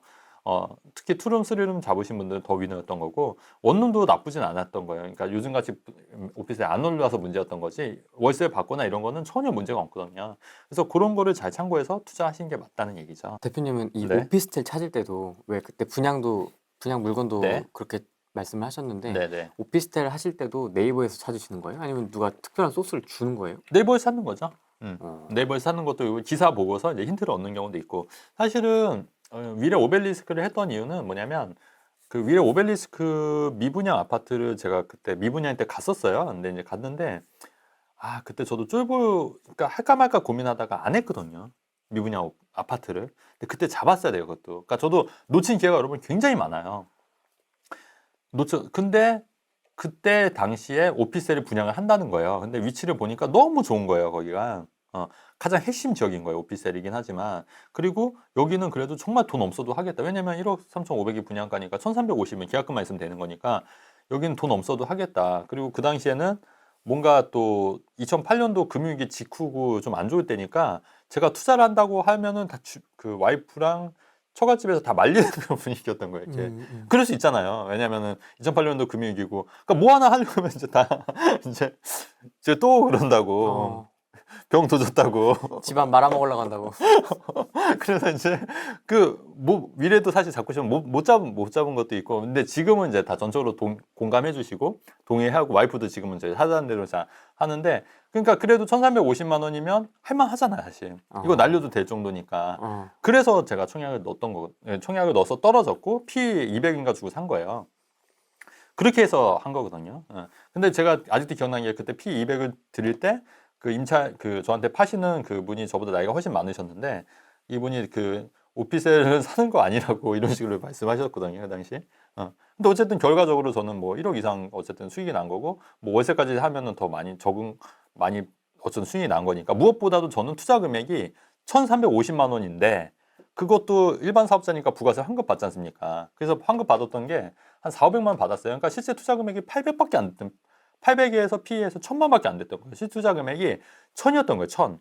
1,000도 그마저도 입주할 때 되니까 전세로 만약에 돌렸으면, 저는 이제 나중에 대출 받아서 월세로 받긴 했지만 초반에 1억 6천에 만약에 전세로 놨으면 오히려 3천만 원 받는 그런 케이스였던 거예요. 근데 사실 그런 게 어딨냐고요. 그런 게 없잖아요, 사실은. 1,000만 원 갖고 뭐 투자할 게 어디 있어요, 사실. 근데 그렇기 때문에 이제 그게 가능했던 거니까. 구축 소형 아파트와 네네. 오피스텔. 네. 전 구축 소형 아파트죠, 당연히. 당연히 소형 아파트 구축이긴 하지만 투자 가치를 따져서 이제 이제 제가 말씀드렸잖아요, 여러분. 일단은 그 지금 백지 상태다 그러면 아파트로 먼저 채우시고, 그리고 나서 이제 메꿀 데가 없으면 오피스텔로 그걸 채우신 게 맞다. 점을 찍는 거죠, 오피스텔. 그렇죠. 그렇게 해서 메꾸시는 게 맞고요. 처음부터 오피스텔을 하게 되면 아파트를 메꿀 수가 없는 거예요. 그 사이 공간을 이 도화지에. 그렇기 때문에 일단은 도화지에 처음에 할 거는 아파트로 먼저 하고 이제 그 메꿀 거는 오피스텔로 채우셔라. 그 말씀 좀 드리고 싶네요. 다들 아파트에 관심이 있긴 하지만 네. 뭐 점을 찍어야 되는 분들도 있지 않겠습니까? 네네. 도화지를 아파트로 꽉 네네. 채워서 네네. 아파트와 재개발로 꽉 채워서 그렇죠. 내가 이제 할 수 있는 건 오피다. 네네. 그 어쨌든 이제 오피를 해야 된다라는 네네네. 분들도 있을 거 그렇죠. 아니겠습니까? 네. 그러면 이제 지금 11월, 네. 12월 이제 뭐 지금 분위기 네네. 이런 상황에서는 좀, 네. 이제 좀 정리를 하자면 네네. 오피스텔 투자와 관련해서 네네.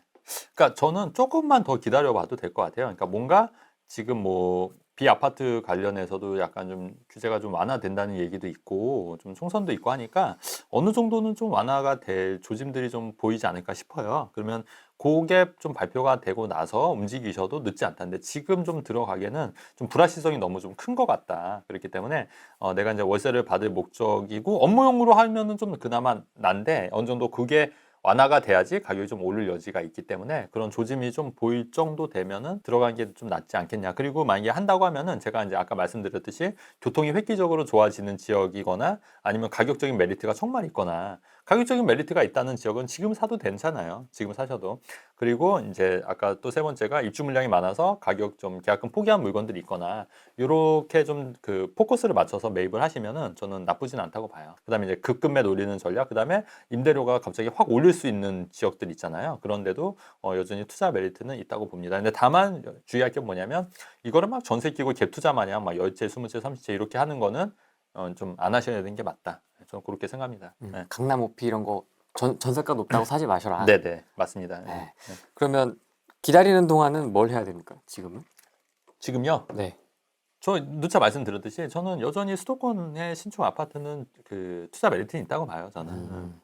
그 지난번에 왜 그 충북 혁신도시도 말씀드렸잖아요. 네. 그런 것도 말씀드렸고, 그러니까 여전히 그런 수요, 그다음에 여전히 그런 침체장에서 오르는 아파트들은 있다. 제가 오피스에 투자한 게 2007년이라고 했잖아요. 2007년도부터 2008년, 2009년, 10년 사실 부동산은 되게 안 좋았거든요. 근데 제가 갖고 있는 오피스텔은 올랐어요, 다. 월세 받고. 다 올라서 팔았어요. 그 와중에도. 그러니까 부동산 침체장이 오더라도 오르는 부동산이 있고 틈새 시장은 분명히 있기 때문에 그런 것만 잘 찾아도 성공한 부동산 투자로 꾸준히 여기서 할 수 있다. 그 당시 오피스텔만 오른 게 아니라 소형 아파트, 가양동에 있는 도시개발 아파트 있잖아요. 그런 것들도 다 오히려 2008년 금융위기 때도 다 올랐어요. 분당에 있는 뭐 아파트, 소형 아파트도 그렇고, 뭐 오산에 있는 아파트도 다 올랐단 말이에요. 그러니까 그런 틈새 시장은 분명히 있더라. 그러면 지금 최근 트렌드는 경기 침체가 오더라도 그렇게 좀 덜 흔들리고 오를 수 있는 부동산을 사면은 괜찮다는 게 제 개인적인 생각입니다. 근데 사실 또 어떻게 보면은 이렇게 수백억 자산가 뭐 이렇게 얘기하신 분들 보면 저는 그것도 약간 좀 의심이 되는 게 또 한편으로는 저도 한 20년 투자해봤지만 투자로 그렇게 수백억 자산을 만들기 진짜 어렵거든요. 진짜 어려워요. 근데 그렇게 이렇게 얘기하는 거는 근데 그게 좀 너무 마케팅 측면에서 제가 볼 때는 너무 자산 인플레가 너무 심하다 요새는. 좀 뻥카가 너무 심해요. 자산 인플레가 너무 심한 것 같아요. 뭐 다 요즘은 다 진짜 뭐 개나 소나 다 100억 자산가잖아요. 근데 실제로 그 100억 자산가가 되기까지는 저도 투자를 계속 안 해본 거 아닌데 생각보다 그렇게 만만치 않아요, 여러분. 그 100억이라는 돈이 절대 적은 돈이 아니에요. 몇억 자산가와 관련돼서는 제가 저희 네. 출연하셨던 많은 분들과도 저도 네네네. 심도 깊은 토론을 네, 해봤는데 100억 투자로 이거 쉽지 않다. 음. 이게 결론입니다. 정말 안 돼요. 거의 불가능하다. 거의. 불가능해요. 정말 쉽지 않다. 왜냐면 그게 매번 또 성공하는 것도 아니고 그거는 그게 투자로서 그렇게 하기에는 정말 제가 볼 때는 힘들다. 진짜 힘들어요. 진짜 힘들어요. 현실적으로. 그러면 만약에 그 자산이 뭐 사업으로 하거나 이런 건 좀 할 수는 있어요. 이해할 수 있는데 그러면은 제가 누차 말씀드린 게 마케팅을 나는 사업으로 돈을 벌었다고 얘기를 해야죠. 투자로 벌었다고 얘기하면. 그러니까 자기가 투자로 벌었기 때문에 여러분들도 투자해서 부자가 될 수 있다고 하지만 정작 들여다보면은 투자로 돈을 번 게 아니라 이렇게 마케팅을 해서 사업으로 돈을 버는 구조로 버신 분들이 꽤 있단 말이에요. 네. 그러면 그거를 명확하게 해야죠. 그거 어떻게 보면은 약간 사기성 광고인 거죠. 과대 광고인 거고. 과대 광고지. 과대 광고, 사기성 광고인 거죠. 근데 이제 많은 사람들이 이제 그런 부분을 이제 생각을 못하는 분들이 굉장히 많더라고요. 진짜 많더라고요. 생각보다 그걸 그 광고 그대로 믿는 사람들 인스타에 그런 광고 있지 않습니까? 네네. 그걸 정말 있는 그대로 믿는 사람들이 네. 생각보다 많더라고요. 네, 그래서 저는 그런 게 좀 약간 안타까운 부분이 있어요. 그래서 그런 부분은 조금 좀 자제해야 돼. 우리가 이제 부동산 업계에서도 좀 그런 자제의 목소리를 좀 내야 되지 않을까. 그래서 뭐 그렇잖아요. 캠페인? 캠페인. 너무 좀 심해 요새. 뭐 200억, 150억 무슨 이제 한 2, 3년 지나면 이제 300억 얘기 나옵니다. 300억. 300억, 나는 500억. 부동산으로 300억 자산가. 이거 말이 되냐고 이게. 그러니까 그렇게 되면 그러니까 어떤 생각이 드냐면 진짜 그 열심히 일하시는 분들이 이게 노동력을 갑자기 막 이게 멘붕이 오게 되는 것 같아요. 이게 멘붕. 안 그렇겠습니까? 열심히 나 일하고 있는데 갑자기 200억, 300억 부자 하면은 근데 그게 쉽냐고요. 또 현실적으로 그 강의만 들으면 다 그렇게 될 것 같잖아요. 그렇게 안 되지 않습니까? 현실적으로 이게 불가능하지 않습니까? 강의 들으신 분들 모든 분들이 다 그렇게 부자가 될 수가 있는 게 아니잖아요. 근데 그런 광고에 현혹이 돼서 자기 본업에 때려치고 투자로 전업 투자로 하다가 또 망가지시는 분들 굉장히 많고 사실 그런 거는 아니라고 보는 거예요. 예. 그래서 그런 거를 여러분들도 좀 한번 고민을 해야 되는 시점이 아닌가 저는 그렇게 생각이 돼요. 그냥 저도 뭐 썸네일을 그런 것 숫자를 네. 쓰기도 하고 네, 마케팅적인 요소를 네. 집어넣기도 하지만은 네. 제 내심의 속마음은 네. 눈에 보이지 않는 건 믿지 않습니다. 맞아요. 등기 네. 까보라니까. 네네네. 그 테크트리를 다 까보라고. 네, 네. 어디서 어떻게 팔고 네, 네. 세금 어떻게 정리했고 네. 또 다시 뭘 샀고 그렇죠. 세금 어떻게 네. 정리했고. 아니, 그러니까 저는 제가 실제 산 물건들 이렇게 제가 정리하지 않습니까? 방송에서도. 내가 그러면 그분들도 그렇게 하라는 얘기예요. 직접. 전 제 책에도 실제로 제 책 보시면 아시겠지만 제가 투자하는데 어느 동 어느 도까지 다 정확하게 얘기하는데 대부분의 투자책 같은 거는 이렇게 두리뭉실하게 뭐 A, B, C, D 뭐 이런 식으로 이렇게 하는 경향이 많이 있잖아요. 근데 사실 근데 그 시세라는 것도 그 당시 시세가 있고 지금 시세가 있고 또 그게 뭐 세전이 있고 새우가 있는 건데 그거를 어떻게 따져서 어떻게 산출했냐 이런 것도 사실 다 좀 불명확한 거지 않습니까? 그냥 말만 그냥 뭐 100억 자산, 200억 자산가, 뭐 300억 자산가 뭐 이게 다 하는 거잖아요. 근데 그렇게 마케팅을 하면은 어떤 사람들한테도 또 굉장히 상실감을 줄 수도 있는 거고 또 이제 그런 사람들이 인해서 또 잘못된 선택을 할 수 있는 거가 크기 때문에 그런 건 좀 자제해야 된다는 게 제 개인적인 생각입니다. 다세대 주택? 네? 다세대 주택이요? 다가구 주택이라고 표현을 해야 될까요? 네네. 예, 그래갖고 지금 이제 그거 이제 월세 받고 있긴 한데. 소유주가 한 부동- 명이세요? 네. 아, 그럼 다가구 주택. 네네, 말씀하세요. 예, 그래서 지금 이제 아파트 이거를 지금 이제 나이가 지금 50대다 보니까 예. 아파트를 이제 이제 1가구 2주택으로 해갖고 하나를 해야 되는지 안 그러면 지금 입장에서는 나이가 있으니까 그냥 안정적으로 이렇게 해야 되는지 또 지방이다 보니까 지방 여기에서 그냥 그 아파트로 옮겨가는 게 나을지 아니면 지금이라도 공부를 해서 예, 뭐 수도권이나 이런 데를 투자를 공부를 해야 될지 네. 잘 모르겠어서요. 어머님, 지금 공시지가 갖고 있는 다가구 주택이 공시지가 12억 이하이시죠? 네네. 그러면은 지금 월세에 대해서 임대소득 안 내시잖아요. 네. 예, 비과세예요. 근데 만약에 그 어머님이 아파트를 사시면 이제 2주택이 되기 때문에 네. 그 월세에 대해서 이제 그 세금을 내셔야 되는 거예요. 예, 네. 임대소득에 대해서. 네네. 그래서 그거를 이제 그래서 만약에 세금을 내시면은 그것도 만만치 않지 않습니까? 네. 그래서 그 부분을 따지셔야 될 것 같고요. 네. 그래서 만약에 투자를 하신다고 하면 이제 자녀분이 있으실 거 아니에요? 네. 자녀가 몇 살이시죠? 지금 가능한 게 지금 23살? 혹시 직업이 있으세요? 아직 학생이에요. 그러면 조금 기다리셨다가 이제 자녀가 이제 소득이 생기게 되면 세대 분리 요건이 되세요. 네. 그래서 차라리 자녀 명의로 이제 수도권이나 네. 아파트나 이런 게 투자를 하신 게 나으실 것 같아요. 아, 예, 그리고 이제 어머님은 네. 지금 아파트에서 많이 거주하시고 싶으시면 그 다가구 주택을 내두고 네. 아파트 전세나 월세로 들어가셔도 되거든요. 예, 그렇게 하시면은 좋을 것 같아요. 그래서 제가 볼 때는 굳이 어머니, 아버님 이름으로 아파트를 사면은 세금을 주택 임대소득에 대해 세금을 내시니까 네. 그거는 좀 아닌 것 같고 만약에 투자를 하신다고 하면 자녀 명의로 하신 게 맞을 것 같다. 근데 자녀가 지금 23살이라고 하셨으니까 이제 한 네. 2년 정도만 지나면 이제 졸업반 되잖아요. 1, 2년만 네. 있으면 그렇게 해서 이제 네. 취업하고 나서 자녀 명의로 수도권이나 이제 투자를 하시는 게 나을 것 같다는 게 제 생각입니다. 네. 네. 네. 네, 감사합니다. 네네. 좀 명확하게 이해되셨죠? 네네. 네네. 네. 네, 감사합니다. 네, 어머니 다가구 관리는 어떻게 하세요? 저희는 그래도 이제 세입자 분들이 다들 좋으신 분들이 계셔서 예. 오래 사시고 달세 꼬박꼬박 주시고. 이 경상도는 달세라고 그러더라고요.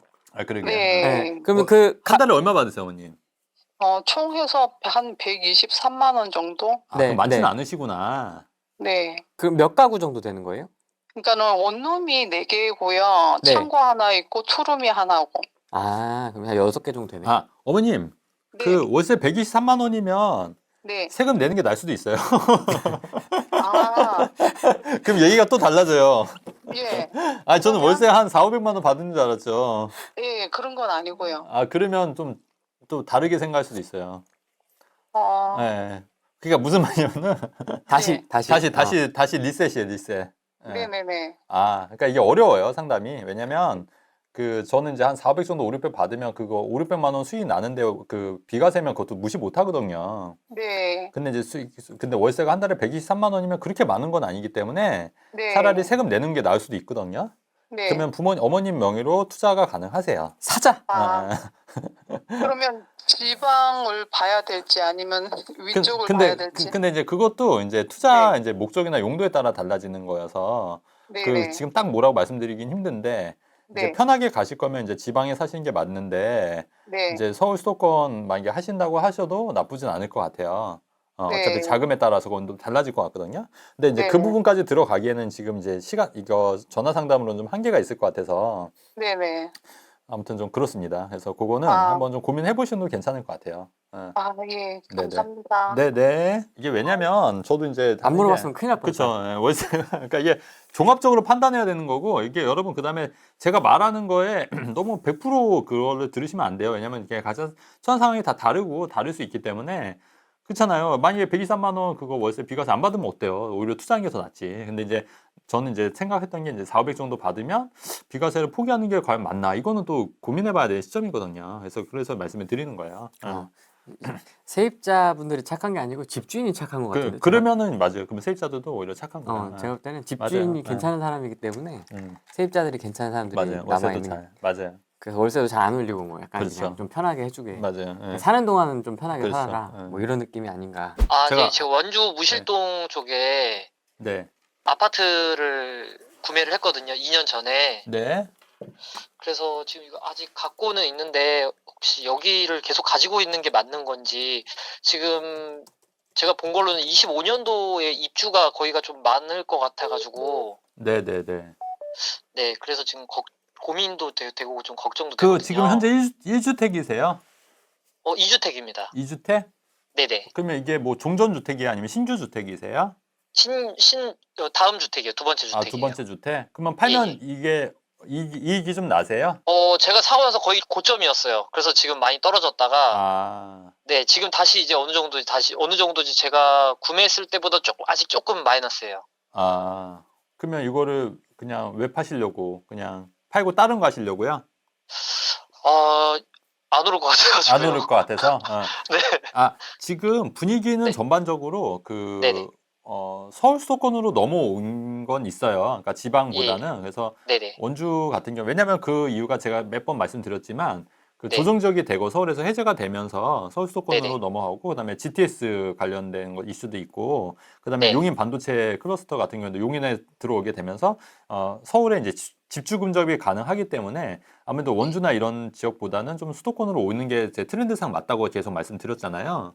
네네. 예, 그래서 만약에 그런 트렌드를 맞춰서 간다고 하시면은 이제 손해보고 팔더라도 빨리 그런 쪽에 갈아탄다고 하면은 전 나쁘지 않다고 보는 거죠. 근데 그런 계획이 세워져 있다면 그렇게 하신 것도 괜찮은데 이제 네. 그런 계획이 아니라 이거 단순히 그냥 팔아버리고 그냥 뭐 그 돈으로 뭐 비트코인을 하겠다, 네. 주식을 하겠다. 예. 예, 이건 또 얘가 또 달라지는 거지 않습니까? 예. 물론 이제 비트코인도 뭐 오를 수도 있지만 네. 제가 보는 견해는 아니면 뭐 이걸 팔고 뭐 장사를 하겠다. 네. 이거는 또 아닌 거잖아요.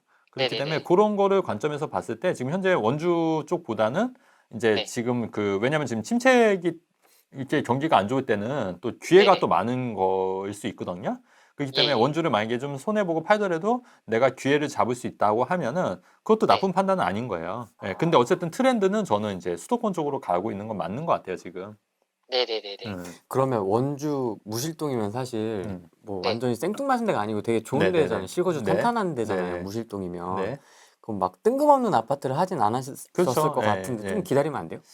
뭐 그러셔도 되죠. 근데 이제 지금 이제 그거 기다리는 만큼 수도권에 있는 그 입지 좋은 아파트가 더 올라버리면 어차피 또 의미는 없는 거잖아요. 그러니까 이걸 기다리는 만큼 또 다른 데 올라버릴 수도 있는 거니까. 그러니까 그거를 그러니까 타이밍을 잘 보시고 그렇다고 하면은 내가 갈아타고자 하는 아파트도 유심히 살펴보셔야죠. 그래서 타이밍을 재고 이제 이거를 갈아타는 게 낫지 않겠냐. 그러니까 내가 여기서 500만, 1000만 손해 보더라도 내가 이거를 500만 원, 1000만 원 싸게 잡으면 되는 거잖아요. 네. 지금 현재 호가로 파시면 어느 정도 돈이 까이시는 건가요? 700에서 한 1000 정도 되는 것 같아요. 아 그러면 뭐 한번 트라이 뭐, 해볼 만도 그쵸, 예. 하네요. 가격이 이렇게 많이 있으면, 마이너스는 아니니까. 음. 예. 그래서 내가 지금 갖고 있는 그 아파트보다 좀 더 오를 만한 아파트를 한번 찾는 게 관건일 것 같은데요. 아, 그게 이제 알겠습니다. 가능하다고 하면은 이제 그것도 네네. 나쁘지 않다는 거죠. 예. 아, 제가 이거 갭 투자로 한 거였거든요. 네네. 예. 그래서 제가 들어간 돈은 한 4천 정도 들어갔는데 만약에 손해 보고 하면 한 3천 정도 남는 아, 근데 거예요. 그러면 또 이제 또 네. 얘가 달라지는 게 3천으로 네. 사실 요새 투자하기가 또 만만치는 않아요. 그쵸. 예, 예. 네. 그러면은 그냥 조금 기다리는 것도 나쁘진 않을 것 같거든요.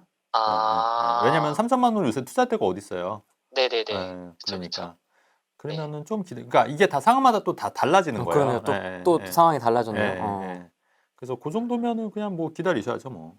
아, 어차피 네, 알겠습니다. 투자는 어차피 단기간 보는 게 아니라 내가 파는 시점에 올라줘야 되기 때문에 지금 사신 지 얼마 되셨어요? 이제 2년 됐습니다. 아, 2년. 그럼 이제 파실 네네. 때 됐는데 지금 타이밍이 좀 안 좋은 거니까. 네네네. 네. 그거는 전세 좀 한 바퀴 더 돌리죠. 더 그렇죠. 예. 근데 네, 그 이번 9월에 끝나가지고 아. 세입자가 이제 한 바퀴 돌았어요. 그러면 뭐 그렇게 썩 나쁜 아파트는 아닐 테니까 예. 네네. 좀 보유하는 전략으로 가시는 것도 맞을 것 같아요. 그러니까 제가 말씀드린 게 8구 3천으로 할 데가 없어요, 지금. 네네네네. 그러니까 그거는 이제 물론 있긴 있는데 네네. 진짜 되게 꼼꼼히 좀 비교를 해봐야 될 것 같아요, 그거는. 아. 그러니까 그거를. 난이도가 올라간다는 거죠. 그렇죠, 그렇죠. 예. 그러니까 한마디로 예. 돈 없으니까 가만히 있으셈. 맞죠? 그러니까 돈이 없으니까 조금 좀 더 신중해져야 된다. 예. 아, 그죠. 그렇게. 난이도가 올라가니까. 예, 네네. 저 신길 뉴타운에 네. 그 구축 아파트 45평 갖고 있거든요. 네. 근데 구축이라서 가격이 옆에 신축보다 엄청 싸고 그러는데 예. 전세로 내놓은 게 좋을지 팔아야 될지 네. 어떻게 해야 될지. 네, 네. 근데 그거죠. 네, 이것도 마찬가지인 것 같아요. 그 만약에 팔고 만약에 이 돈을 가지고 이거를 이제 팔았을 때 과연 네. 이제 비과세냐 세금이 있냐에 따라서도 달라질 수 있고요. 비과세예요. 비과세요. 그러면 팔고 만약에 이 돈을 보태서 이제 어디를 갈 거냐, 어디를 갈 거냐. 그랬을 때 만약에 내가 가고 싶은 데가 있다. 그러면은 이제 그러면 팔고 갈아타서서 이제 더 좋은 데로 입지로 가시거나 뭐 강남권에 오신겠다 하면은 뭐 그것도 뭐 나쁜 방법은 아니잖아요. 요즘 같을 때.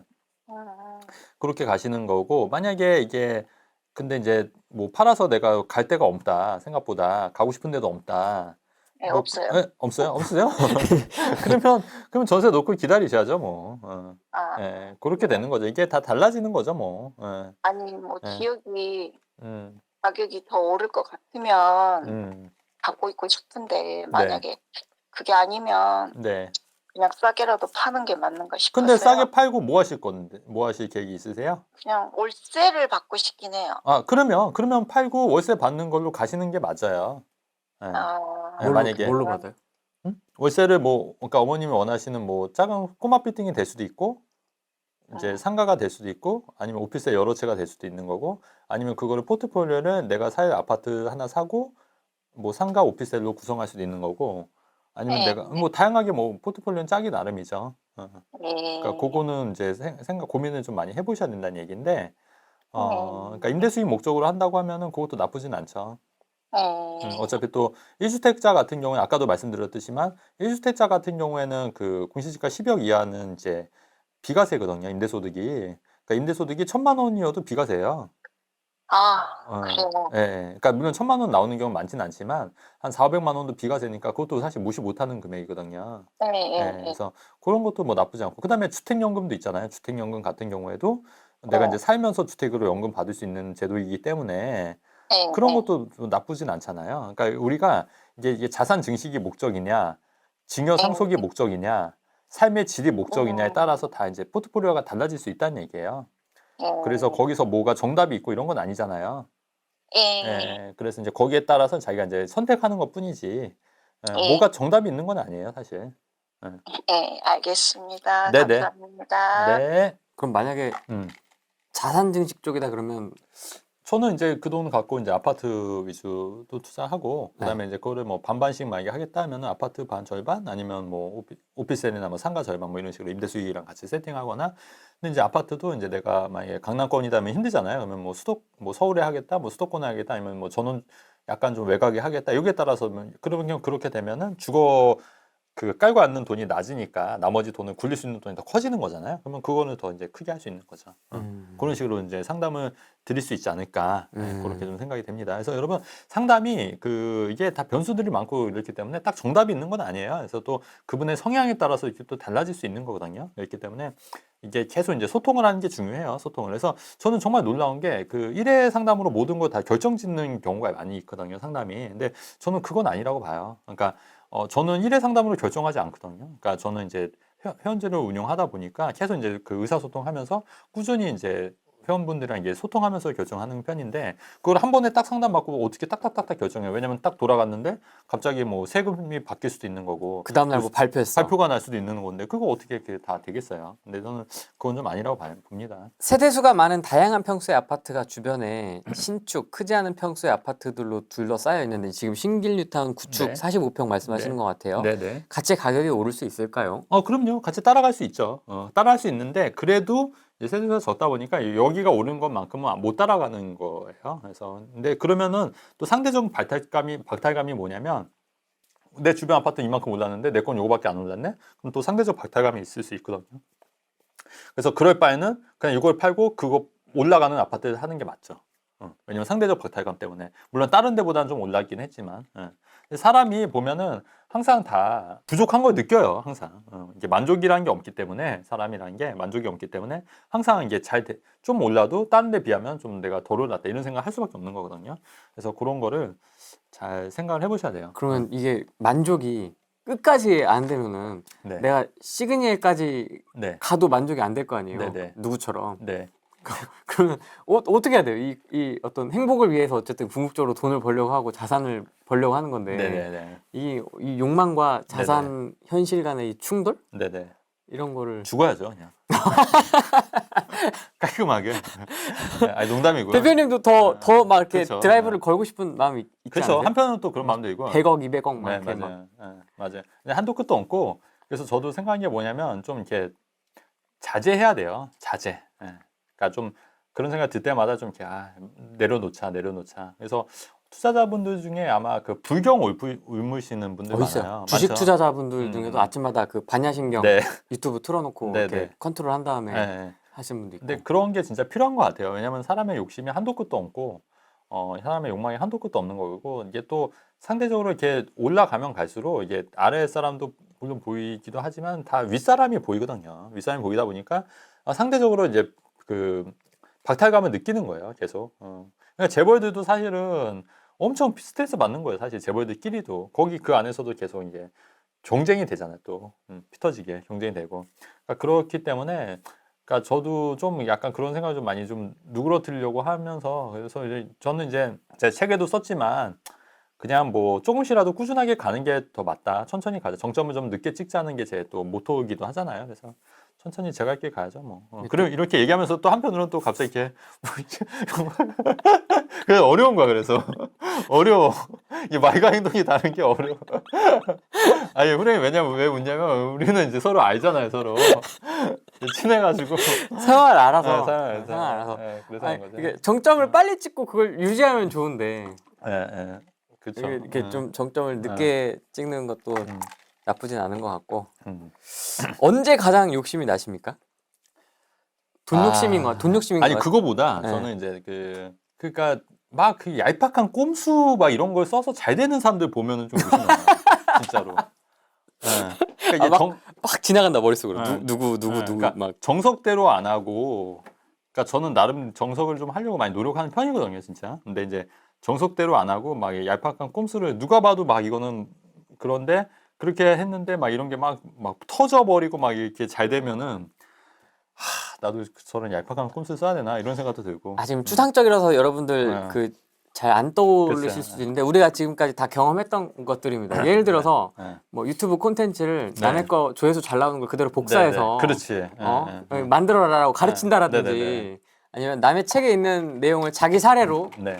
어, 둔갑하든가. 카피 앤 네, 페이스트 해가지고 네. 자기 책에다 그대로 실는다든지 네. 아니면 남의 강의에 있던 좋은 사례를 그렇지. 자기 거인 그치. 것처럼 해가지고 맞아요. 특강을 그치. 한다든지 근데 그게 막 터져버리는 거 이게. 막 수강생하고 부적절한 관계를 막 맺는다든지 맞아요. 막 이런 거 근데 구독자 막 더 늘어나는 거야. 막 구독자한테 자기 빌라를 판다든지 막 이런 거 상담하러 갔는데 빌라를 판다든지 근데 구독자 막 더 커져 더 유명해지고. 그런 거죠. 그러면은 저도 좀 약간 멘붕이 와요, 솔직히. 그리고 자산가가 아닌데 자꾸 유명 채널 나와갖고 100억 자산가라고 막 청소부인데 막 갑자기 100억 자산가라고 뭐 이런 거죠. 뭐 이런 사례들, 이런 짜증나는 사례들. 그쵸. 불법은 아니야. 그치. 불법은 아닌데 그냥 좀 짜증나. 그치. 뭐 이런 것들. 그때는 그때 욕심이 나요, 저도. 네. 사람인지라. 서울 집값과 네네. 오피스텔 총평. 일단은 서울 집값은 좀 보합으로 갈 가능성도 있고 추가 하락도 여지가 있는데 저는 내년 봄쯤에는 다시 한번 바닥을 찍고 조금씩 좀 상승할 여지가 있다고 보는 이유인데 그 중에 이유가 하나가 전세가 상승이 좀 무시 못한다. 저는 그것도 이제 하나고 또 내년에 총선도 있기 때문에 그때 이제 어느 정도 공약을 쏟아내면은 또 이제 해당 지역들은 좀 오를 여지도 있다. 이렇게 판단하는 거고요. 그다음에 오피스텔은 제가 아까 말씀드렸듯이 이제 교통 여건이 획기적으로 좋아지거나 그다음에 정말 가격이 싸거나 아니면 이제 그 계약금 포기하는 물건들 입주장 때 계약금 포기하는 물건들 이런 오피스텔 위주로 하면은 큰 리스크는 없더라. 예, 이런 말씀 좀 드리는 거고 글쎄요 또 뭐가 있을까요? 이 정도 얘기하면 되지 않을까? 예. 그리고 이제 전반적으로 부동산 투자는 여러분 그 아까도 말씀드렸듯이 소액으로도 충분히 가능하다. 아까 말씀드린 뭐 위로 오벨리스 같은 경우도 한 1,000만 원이 안 돼, 1,000만 원 정도의 돈으로 수익을 내서 이제 한 거다. 그러니까 꼭 돈이 많아야지 부동산 투자를 하는 건 아니다. 이런 말씀 드리는 거고. 그다음에 오피스텔 먼저 사지 말고 아파트 다 사고 나서 맨 이제 빈 공간에 오피스텔 채워 넣어라. 이게 맞다. 그다음에 오피스텔 먼저 하면은 아파트를 공간을 채워 넣을 수가 없기 때문에 이 정도 말씀 좀 드리고 싶어요. 예. 아파트랑 마찬가지입니다. 오피스텔도 어떤 유명 블로거나 인플루언서들이 이런 방식으로 한다고 해서 네네. 그걸 따라가면 무조건 따라할 필요는 없어요. 힘들어질 수가 있기 맞아요. 때문에 왜냐면 막판에 그게 어느 정도 막 유행을 하다가 어느 정도 딱 물리게 되면은 굉장히 고생할 수 있거든요. 그래서 그것도 좀 굉장히 주의하셔야 된다. 그다음에 오피스텔은 매매 차익도 매매 차익이지만 그보다는 이제 내가 월세를 받기 위해서 사는 게 더 적합한 용도다. 적합한 용도이기 때문에 내가 그런 용도로 산다고 하면은 저는 그건 나쁘지 않는데 단순히 이제 매매 차익으로 막 10개, 20개 막 이렇게 사는 거는 좀 무리한 투자가 아닐까. 저는 그렇게 생각합니다. 알겠습니다. 정점을 최대한 늦게 찍으려고 하는 최진곤 대표님과의 오피스텔 이야기 이 정도로 정리를 하고 네. 저희는 또 다음 네네. 촬영 때 뵙도록 하겠습니다. 오늘은 여기까지 하겠습니다. 고맙습니다. 네, 감사합니다. 네.